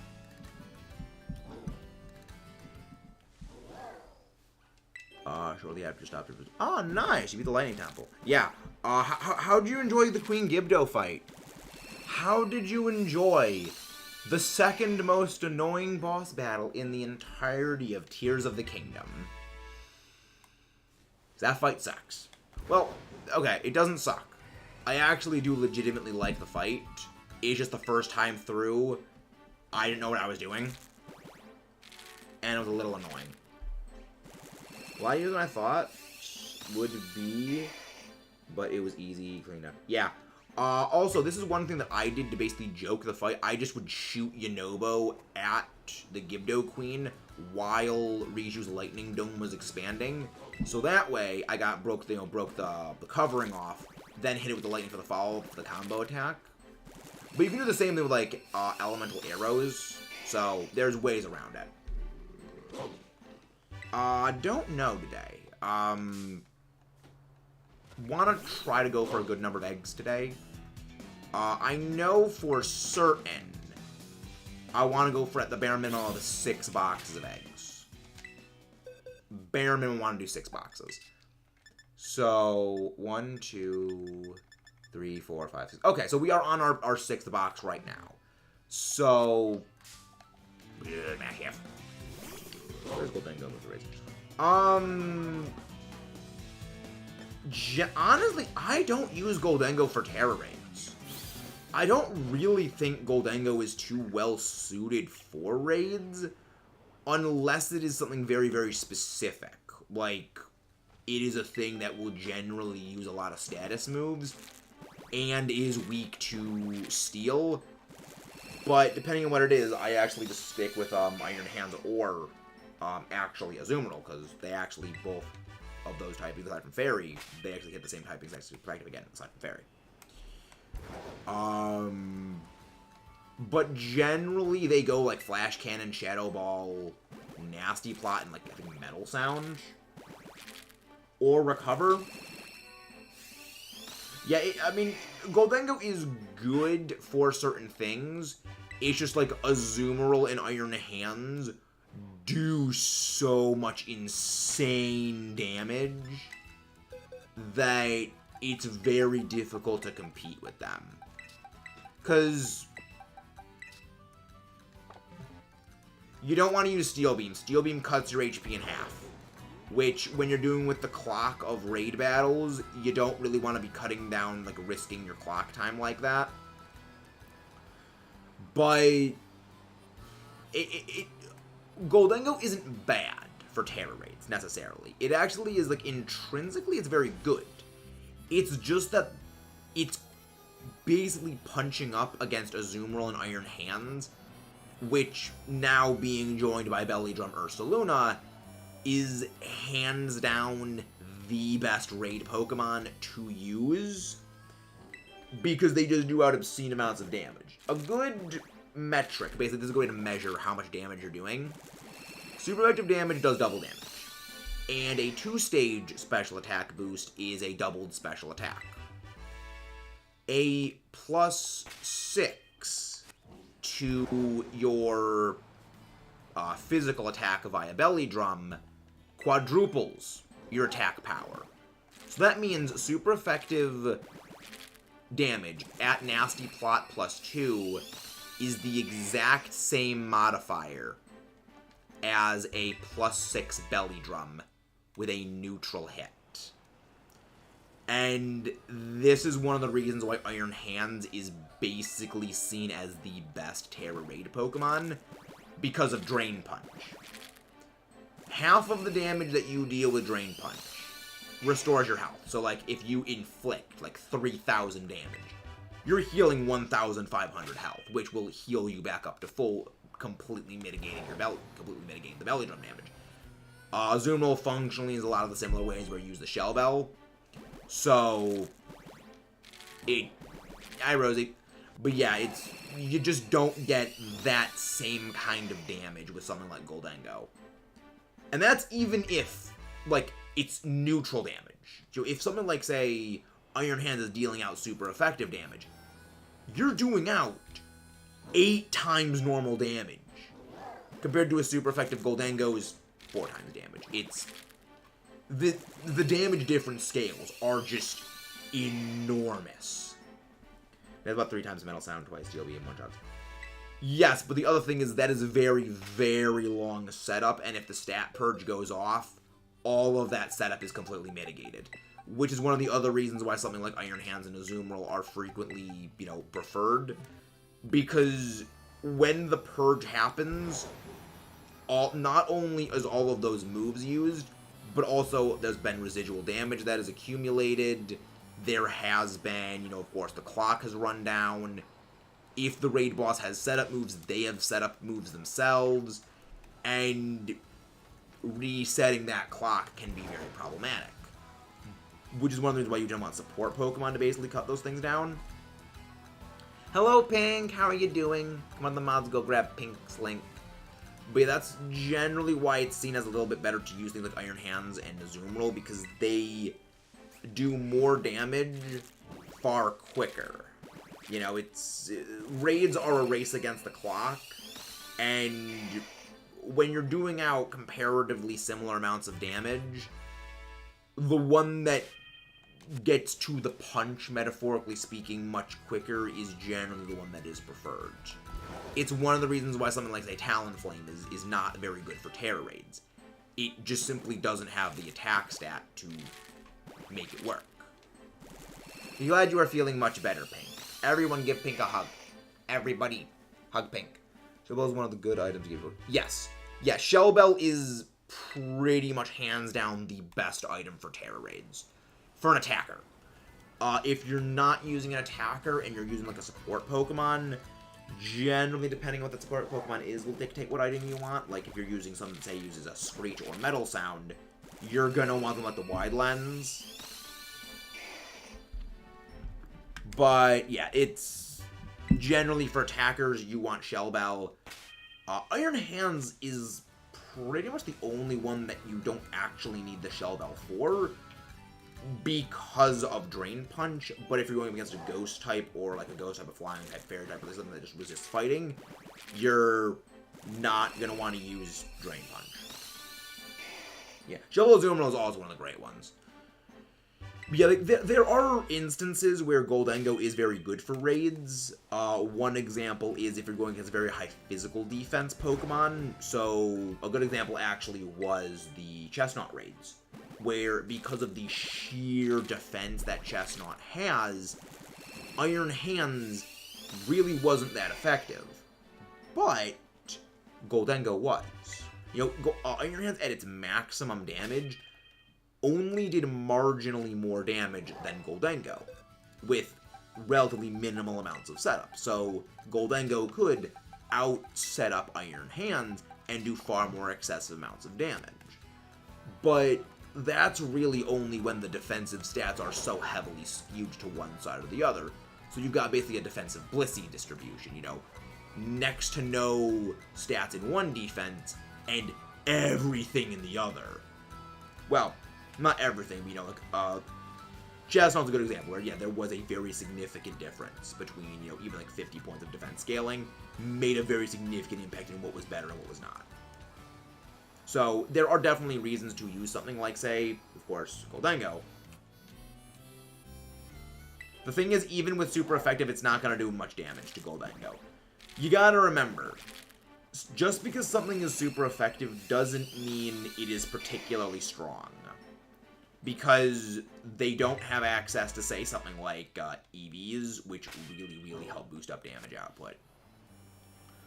This is actually a very good reference point for, like, amount of damage that effort values and, like, natures actually do for things. A while back, I actually made a calculation for a video I was talking about involving Hydreigon damage output and why it was that Seijin Park's Pachirisu surviving that Draco Meteor really wasn't impressive. Because a Salamence is not a dedicated hardline special attacker in the same way something like Hydreigon is. So even with a, like, pretty sure Salamence has a 110 special attack. So even with, like, 15 points of difference in special attack, the effort value investment that goes into, like, a Hydreigon makes it, so using the Salamence's base damage, like the Salamence damage for Draco Meteor as the sample, the Hydreigon does a full third more damage. So say Salamence does 300 damage, Hydreigon does 400 because of the investment. Wait, we're getting rated. Hey, we're getting rated. Welcome in, guys. Welcome in, Cookie Eater, great name. Austin, great name. Melon, how you doing? Sax Killer, great name. Glorious. Nick's Pokedex. Sergey, hello there. Ice Queen. Busy Cross, how you doing? Moxie, wonderful. How you doing? How you doing, guys? Welcome in. If you guys haven't done so, please don't forget to leave a like and subscribe. But can one of the mods go and grab Greeny's link? How are you guys doing? What were you doing over on your end, Greeny? You legend. Welcome in, Chrissy. Again, guys, if you haven't done so, please don't forget to leave a like and subscribe. Also, if any of you guys need Hisui and Growlithe, I would be very happy to trade you guys these. Otherwise, these are just going to get released later. So, speak now or forever hold your regrets. But thank you very much for that raid, Greeny. How did stuff go? Welcome in, Yoshi. We love Yoshi. Yoshi is so happy. Now, we love Yoshi. We've got the shiny red anchor. Oh, nice! Ah, so you got the shiny Delmise. Fun. Very nice. It's a neat thing. Very, very delightful. Do you think you get him? Doesn't get many views because most people. Well, we stream Tears of the Kingdom at night. It's Tears. I think it's more so people are not as interested in Tears of the Kingdom for the streams. But yeah, I'm struggling to get that stupid modest nature in Legends. Yeah, getting the mids in Legends sucks. Getting the... it might honestly be better just to transfer something out of Legends into, like, Scarlet or Violet or Sword and Shield, then transfer it back and after minting it over to the right nature. Because you can transfer two ways. Hey, thank you very much, Moxie. Thank you very much. Delivered presence works as 100%. Workers are 100% depressed. Ooh. How are you today? Also, by the way, got a shiny job on. Nice. Yeah, we've been pretty over odds on our Hisui and Growlithe hunt. Which, after a string of heavily under odds Masuda hunts, literally getting both Hisui and Zoroark shinies in less than 240 eggs total. We got the first Hisui and Zoroark shiny in 10 eggs exactly. And I didn't keep track of the other eggs, but lowballing it. Well, highballing it. You know, the second one was 240 eggs. And then we got the entire Grookey family in less than 500 eggs. It's like, our shiny luck with Mizudons has been great, and then it's like, no, the doggo is like over odds. But we still love the doggo. We still have the doggo. Yeah. Oh yeah, Greenie. Highly recommend you go back and watch the short of that Zorua, because the thing is, I'm drinking water at the time I got that shiny, and I legitimately almost like did a spit take. Hey, Hawk Blue, welcome in. How you doing, Hawk? But yeah, we are going to be doing a Tears of the Kingdom stream later tonight, guys. We don't just do Pokemon here. So, if you want to see me flub around in Hyrule and doing tactical backflips, because my favorite thing to do in that game. No, it was a short from a while ago. But I think if you do, like, Zorua 10 eggs shiny reaction, like HISUI Zorua shiny reaction, 10 eggs, on my channel, it should pop up. But yeah, I'm literally, like, drinking water as it hatches, and I almost, like, just spit my water all out over the place. Glad you're doing well, I enjoy Tears of the Kingdom as well. My favorite thing to do in that game is just tactical backflip across Hyrule as I'm fighting bosses. Because it's just, what can you do against the backflipping elf man? Thank you very much, Ruby. Thank you very much. Oh, that's... And you had Shiny Charm for that Delmise, right? I mean, it's not that bad. I mean, it's only slightly over odds. I'm still dreading my, you like bullying the Koroks. Many friends enjoy bullying the Koroks. But yeah, speaking of hunts, involving high odds, low odds, I guess I should say. Where is my, well, here's the one game. We're going to be hunting Shiny Lugia in this. Yeah. Shiny Lugia. Full odds back in Soul Silver. 1 in 8,000 plus odds. And then, I also still have my Ultra Sun version, where we're still hunting for our Shiny Poipole. Those who don't know the Nightmare status, that is a Shiny Poipole hunt. Even if you have the Shiny Charm in Ultra Sun, Ultra Moon, Poipole is always full odds. Gift Pokemon are rolled very independently from the Shiny Charm, so it will always be 1 in 4,096 odds. And that Ultra Sun file, I started that back in like 2019, early 2020. I think it was actually March of 2019. Oh! 2018, I think is when I started that file. And I didn't finish that game because I wanted to get a Shiny Poipole on my team when I beat that game's league. I've beaten Ultra Moon twice, so I've beaten the entirety of Alola.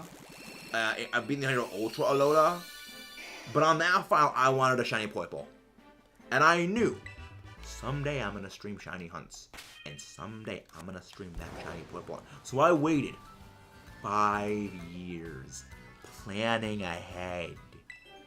I play the long game.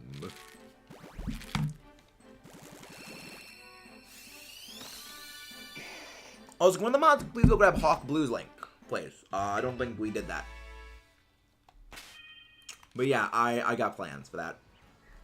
Also, another game we're going to get back to doing. For those who don't remember, we were doing Mystery Dungeon Explorers of Sky. Still going to be 100%ing this game. We took a hiatus from it because OBS decided to be a shoe and deleted all my layouts. Which means I would need to go back to Lighting Engine having a freak out spaz attack.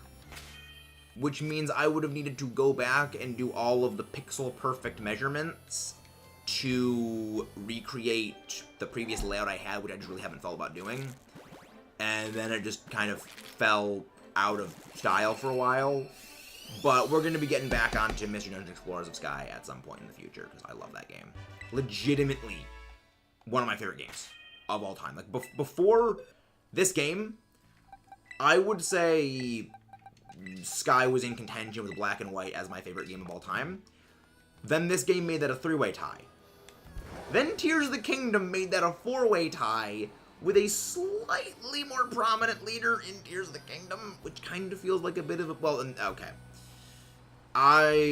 Honorable mention needs to be made to Kirby Triple Deluxe, which is just a very special game to me for a number of reasons, but that is a bit of a story that is going to be saved for the eventual Let's Play of Kirby Triple Deluxe, which I love that game.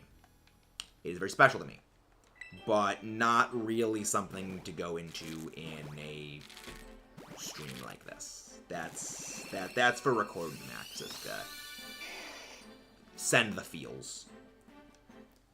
I'll be real, I'm not really a Super Smash Bros. Guy. I have a very hard time.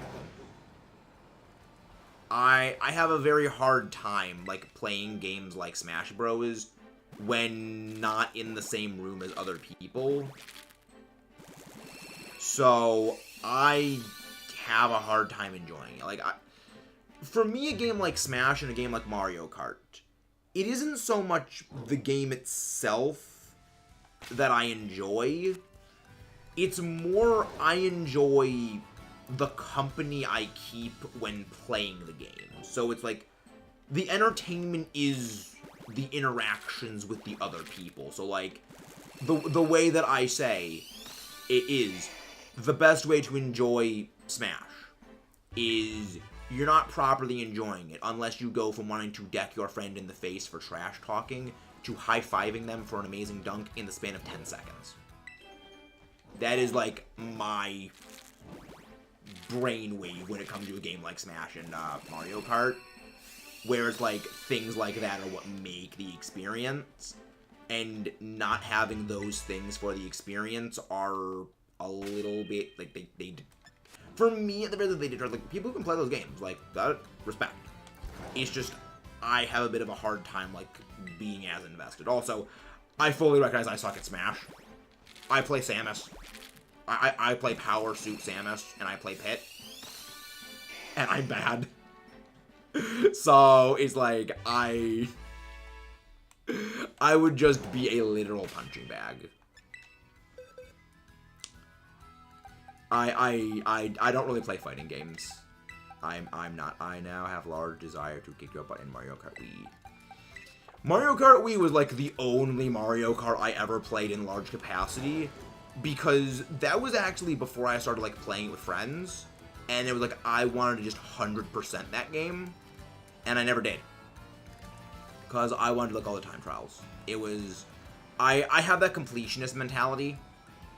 It's one of the many reasons I got Dark Matter camo in Call of Duty Black Ops 3, which I'm still proud of that camo. I love that camo. I went gold for all the weapons, and I was like, I want Dark Matter. So I was like, okay, well, I'll get gold camo. It's pretty cool. It's like, oh, well, now I want Dark Matter because I see how cool Dark Matter is. Because that Black Ops 3 did one of my favorite things with its weapon kits for zombies. Because if those, so little zombies context for you if you are not too ingratiated into the zombies.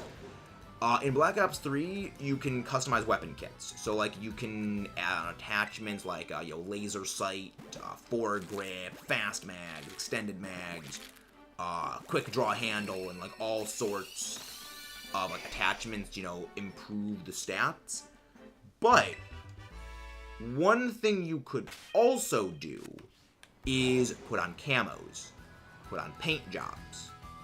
And, certain camos would override, the Pack-a-Punch camo, but other ones, the Pack-a-Punch camo would override the camo you put on, depending on what it was. But Dark Matter superseded all camos. So if you had Dark Matter and you Pack-a-Punched it, it would always stay with the Dark Matter camo on. It's like, it was this, like, swirling void of, like, purple-black clouds. And it was a dynamic animated game, which was so cool. I love it. But yeah, eventually I'm going to get around to playing Twilight Princess.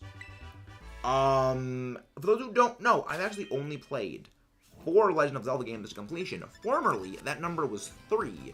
But with our with our completion of the main story of Tears of the Kingdom, a 4th game has been added to that list. So the list is now, in order of me beating them, Breath of the Wild, Skyward Sword, Ocarina of Time, Tears of the Kingdom, and next on that list will be A Link to the Past, because we are still doing an ongoing blind Let's Play series of A Link to the Past, because I love that game. It's been very, very fun. Just been very hard to get back into it with, like, Tears of the Kingdom and everything. I need a palate cleanser. But, yeah, we do Let's Plays on the channel. So, like, if you want to see, like, you know, gameplay stuff that we've been doing, we have been going to be doing the Master Trainers in Let's Go Pikachu. That's going to be fun. The wolf. So we should do Wolf Link. We actually got Midna's helmet in Tears of the Kingdom. We've acquired the Midna helmet. And I don't know much about Twilight Princess, but I have heard good things. I've heard it is massive. I have heard the game is massive. And that is intimidating. And that is very, very intimidating for me.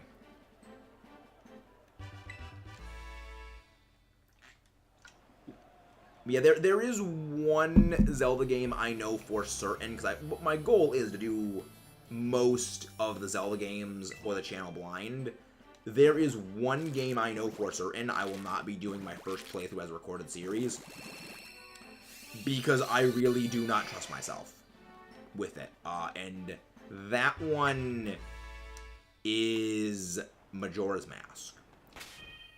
Majora's Mask, for those who also don't know, we played the entire Metroid 2D side-scroller games, and we're going to be moving on to Metroid Dread. I still got to finish that after I, finish Splatoon 3. For those who don't know, we played all of the Metroid 2D side-scroller games blind. So, Metroid Zero Mission, Metroid Samus Returns, Super Metroid, and Metroid Fusion, all of those blind. And I love those games. And one of my big worries when I did Super Metroid was I know how big of a game Super Metroid is, like, to the Metroid community. My paralyzing fear was, what if I do not like this game? What if I say something about this game when I am playing it that is, like, not a good, favorable thing, and I get blasted into oblivion, which is one of the reasons I'm hesitant to do Majora's Mask as, like, a blind series, because I know that there are very, very passionate fans about Majora's Mask. And I think, like, for a game like Majora's Mask, where I am aware of, like, the way the game works mechanically, I would rather, like, have it, like, to be able to digest it on my own rather than, like, doing the recording, because when you record a series like that, there is a disconnect between, like, personal enjoyment and needing to do the entertainment, so you can't, like, fully digest the game on its own. So, yeah, I think for Majora's Mask is probably, like, the only one that I do solo without recording before I end up playing it for the channel. Twilight Princess. Yeah, Twilight Princess was on the list. Twilight Princess, the list is fairly nebulously defined, Greenie, where it's like there's 4 or 5 major, like, big ones, like, these are the ones that I want to do, like, soon, but they're not, like, penciled in as, like, definitively the order is Twilight Princess, Majora's Mask. It's kind of a vaguely free-floating chaos of whichever one I can acquire first and have the means of recording first. So it's nebulous is what it is. So there's no hard and fast ground rules. Majora's Mask and Ocarina are both games I would recommend. Well, the thing is, kind of already did Ocarina of Time as a blind series. Though the Ocarina of Time as a blind series, that was one that I wanted to do as a blind series. For more information about why that was a personally important game to do as a series blind, I would encourage you, Greenie, to check out our Ocarina of Time Let's Play series. I'm pretty proud of it, but there was a reason that I want to do that one blind. I go into details at one point in the series, not going to elaborate on what part that is, because, you know, that's sweet watch time. But, yeah, it was more so a personal reason I wanted to do that series blind. And I'm happy with it. But I have a feeling Majora's Mask is one that I'm going to do the candling on my own personal time before I, like, dive into it with the series for it. Because I'm aware of the mechanics of it. Hey, I gotta do it. Hey, I got you to watch the entirety of the Tears of the Kingdom stuff, Midnight, okay? It's work. I don't need everyone to watch everything. I just need one person to watch the stuff, because this is the weird YouTube algorithm-y thing, is watching the older videos actually does significantly help the channel a lot. Like, going back and watching things like the Heart Gold Soul Silver series, or, you know, the Metroid series, Fossil Fighters, those really help a lot. Because it shows, like, interest in looking back at the previous works. But I am also not at all proud of my Heart Gold Soul Silver series. That is one series that, if I could redo it, I would. But that's also more a byproduct of it was literally the first series I ever did. I had no concept of experience back then. And that needed to be rectified. Have you considered plugging old community tab? I've done that. Really? I have not, but I will write that down, Greenie.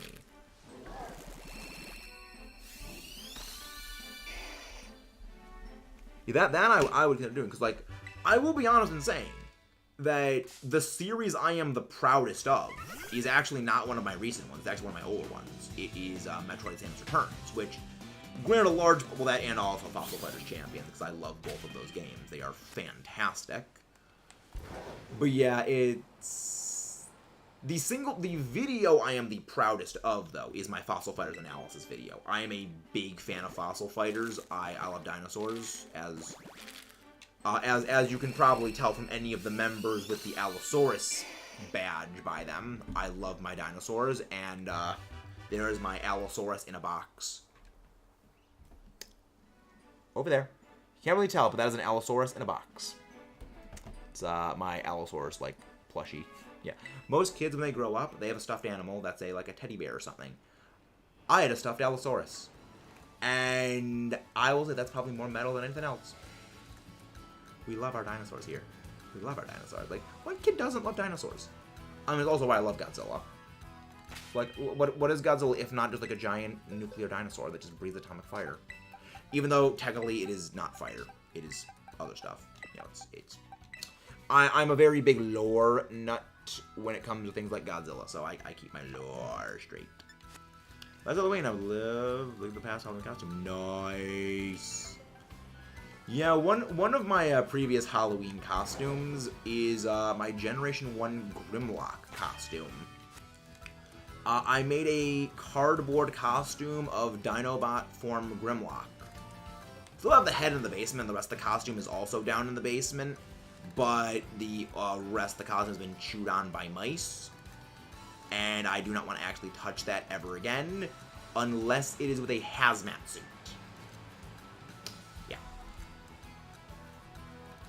But I kept the head separate from the rest of the costume, because, like, it shows it's a Grimlock head. I love it. But, yeah, we made the costume out of cardboard. It's very uncomfortable. But one thing I have considered doing is, when we get to a certain subscriber milestone, doing another costume of that sort. So, like, you know, like a Ridley costume, or like Tyranitar, Duraludon, or like something like that, like, you know, out of like cardboard and styrofoam. Well, not like styrofoam, but like foam.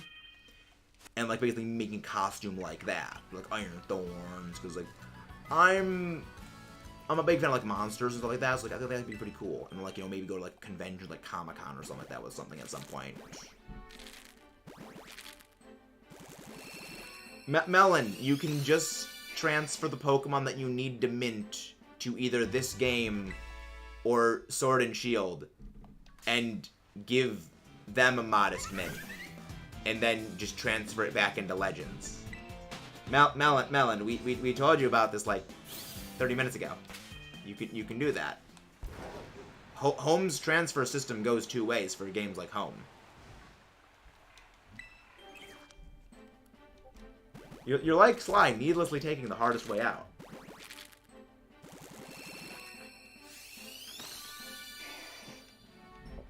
Also, BDSP for certain Pokemon, if like Arceus is not able to get in it, and like Legends, not able to get in the Sword Shield yet. Yeah, you can transfer stuff from like Legends and Sword and Shield. Like you can transfer stuff into Home and then transfer back. You can actually bring stuff from this game if they existed in Sword and Shield back into Sword and Shield. So like I could bring a Pikachu I caught in this game, transfer that to Home, and then transfer that Pikachu into my Sword and Shield version. Wild. It's freaking wild. The worst part when you trash talk Ubby is that you can't use... See, that's the best kind of Midnight. Melon, we told you this. I told you this 20 minutes ago. They're in Sword and Shield. That's where mints originated. Mints were first introduced in Sword and Shield. Hey, Twisted J. You can transfer a Pokemon holding a mint. No. You cannot put Pokemon holding items in Home. Pokemon are not allowed to hold items in Home. Melon! This is why it is important to pay attention! Remember, I'm the guy that knows the competitive tips and tricks. I tried helping you! Yeah, I mean, Pokemon in Legends can't hold items anyway, so it wouldn't really work. But yeah, like held items just do not exist in Legends at all. But that is the best part, Midnight, is even though I am like trash talk, like I only trash talk Sly because we love the guy. I also want to beat him down in the next EBL season. But like you can't even disagree with it. Because you know Sly is a dunce. You know Sly has those dunce brain moments. But it's why we love the guy. Yeah. I'm just making thumbnails. That's nice. I'm doing well, Twisted J. Also, one of the mods go grab Twisted J's link, please. Yeah, I'm doing well. We're probably going to be winding down stream soon. I am going to punch... Yeah. It is not worth getting the mints in Legends at all. It just takes way too much to do. Because you can't control it. You cannot control it. Because there's what? 4 mints for every stat. 5 stats. So yeah, there's 21 mints in total. And there's been a number of times I've gotten, like, freaking, oh, you get 2 of the same kind of mint. When I would say a solid 80% of all mints are completely useless. Okay. Well, we're gonna be ending off very soon, so that works out perfectly well, Midnight. That works out very well. I have been robbed of 100 tech. Sizzlepede from Pokemon Shield to Violet. Because Sizzlepede is not in Scarlet Violet. Sizzlepede is not a Pokemon within the confines of the Scarlet and Violet Pokedex. The only way for things to be transferred in requires them to both be in the same game. Hey, we're getting raided by Twiggy! Hello there, Twiggy. Welcome in, Shay. Welcome in, Draco. Shining Riolu. How are you doing? Ferret! The Floof Noodle. The Floof Noodle Ferret. Jojo. Jojo, delightful. Hey, it's Twiggy. Hello there, Twiggy. How are you doing? How is the twig? What were you doing today, Twiggy? What were you doing? What have I not been fulfilling my obligation? What have I not done? Please unlike something like the DMs, so I could like. We're gonna be ending off soon, so like I could probably like, go over to that. One more egg, and I want to finish up this box, and then we're gonna go on a raid. So you actually kind of caught us towards the tail end, Twiggy. But what were you doing on your end of the stuff and things, Twiggy?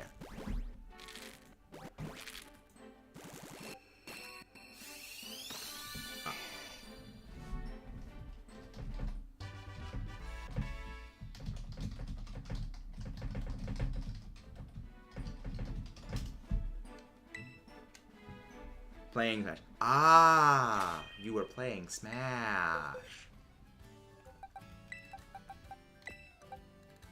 I got a kill in Smash. Nice one, Jay. Getting a kill in Smash while the DMing. Fun. You gotta put Sylvia on my boxes. Oops. Yeah, you can't transfer stuff out of your PC. You cannot transfer stuff out of your PC. Out of your party, not PC. Yeah, I will fix the DM thing. Where the hell is the thing? Also, nice Kakyoin banner. There we go, contact report. I will need to go retrieve the link and update the link. Invite link, there we go. There we go, copy. Let's go to Nightbot. Nightbot, it's time for some Nightbot things. We gotta get back to that timer. Yeah, I still think it's the command is like the super server. I'll need to go and readjust the name on that. Super server, edit, swap out the incorrect link for that, and then enable very violent memories against Kulsa. You're just gonna go on absolute farming tool rampage slaughter of destruction. But welcome in, guys. If you haven't done so, please don't forget to leave a like and subscribe. But hope you had a good stuff and things, Twiggy. Hope you've had a good stuff and things. We have not gotten our shiny Doggo yet, unfortunately. It's most of the starters Hisuian forms. Yeah. All Hisuian forms, the starters of the allowed in generations aside from a few starters, and the legendaries and mythicals are allowed in. But it's very limited so far. They're going to be adding in more when the DLCs come, likely because they realized, oh, if we allow back in everything when home compatibility comes out, we're gonna have the same issue we had with Incineroar beforehand. Because as powerful a Pokemon as Incineroar is, it is despised in the arena of the competitive scene because most competitive players just despise fighting Incineroar. A lot of the older Pokemon like were really good. You know, they just kind of dominate everything, and like people are glad when they're not a part of things.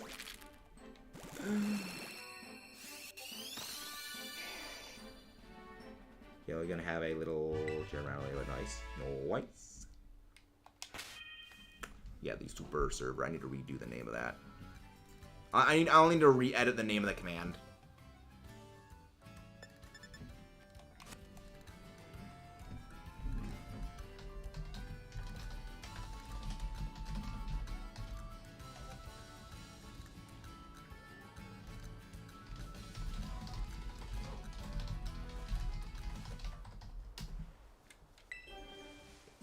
Gonna feel clear enough about, but that's at least good.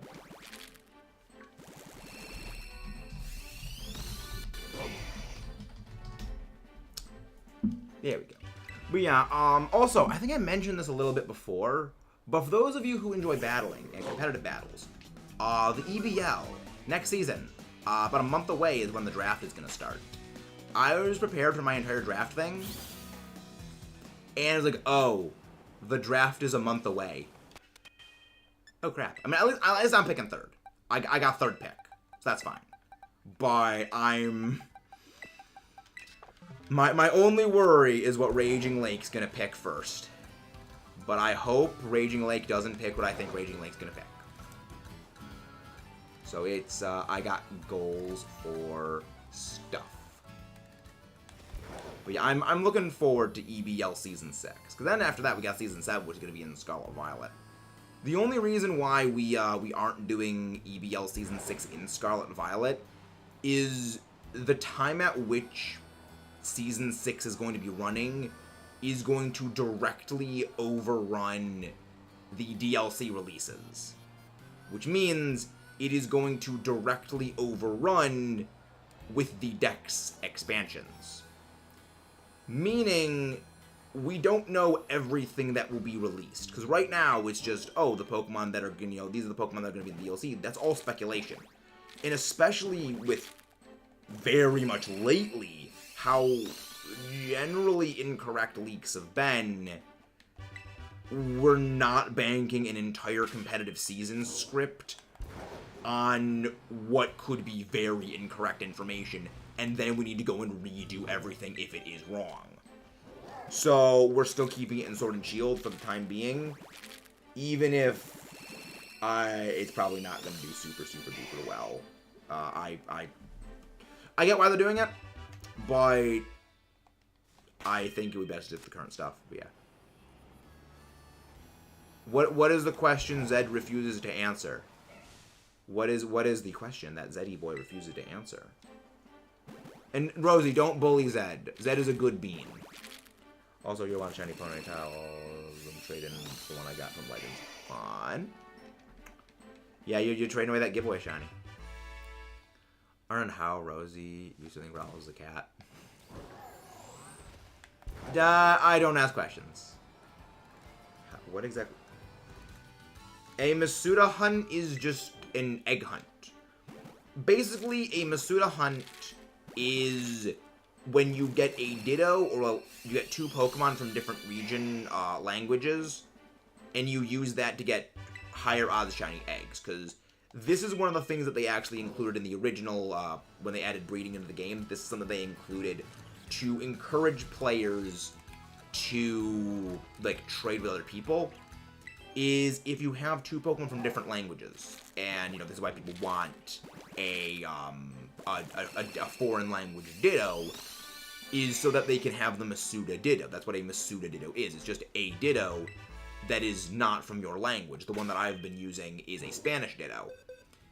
So that my Masuda Ditto is a Spanish Ditto. But Masuda Ditto just means it is different than whatever your language copy is. Or whatever the language copy of the Pokemon you're using are. Because you have higher shiny odds then, yes. Hunt's going okay enough. We've already gotten one shiny Growlithe. We got that 2 days ago, though. But right now we're actually winding down on our last 5 eggs. But yeah, all Masuda hunting is just using a foreign... It doesn't need to be a foreign Ditto. It can be a foreign any Pokemon. However, its Ditto is the standard used because Ditto is compatible with every Pokemon. So you don't need, you know, multiple Pokemon from multiple egg groups.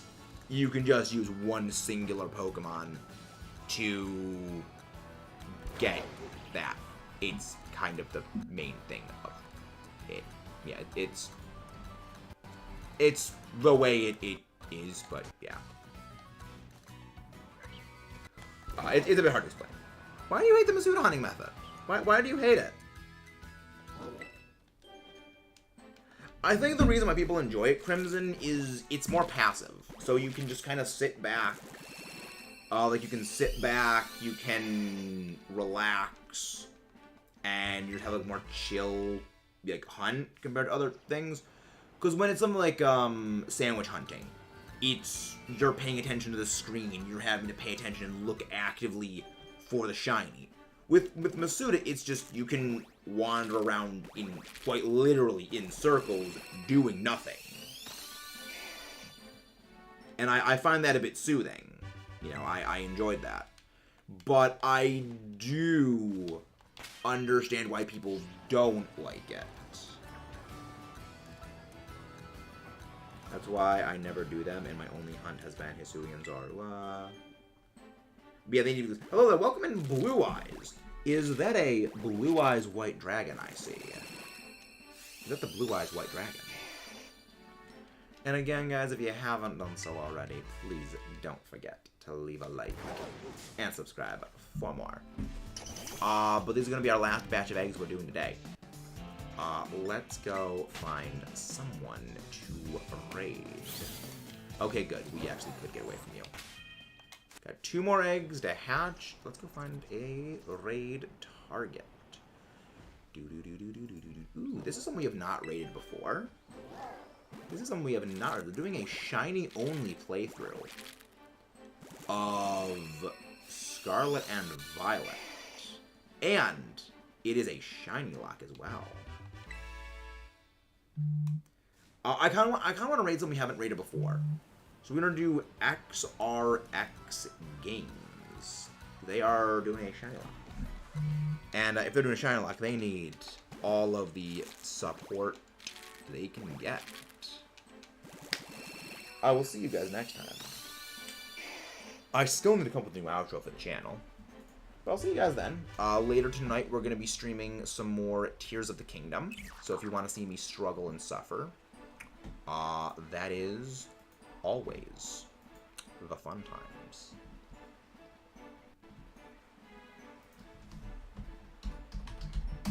There we go. Now, I'm waiting for this thing to pop up and take too long for the raid thing to pop up. I'm gonna be deleting many of these. Have a good night, Greenie. Yeah, we're gonna be raiding again later. We're gonna be streaming again later tonight, not raiding again. Well, yeah, we're gonna raid at the end of that stream as well. But yeah, we're raiding now. See you guys. Have a good night. Well, good day.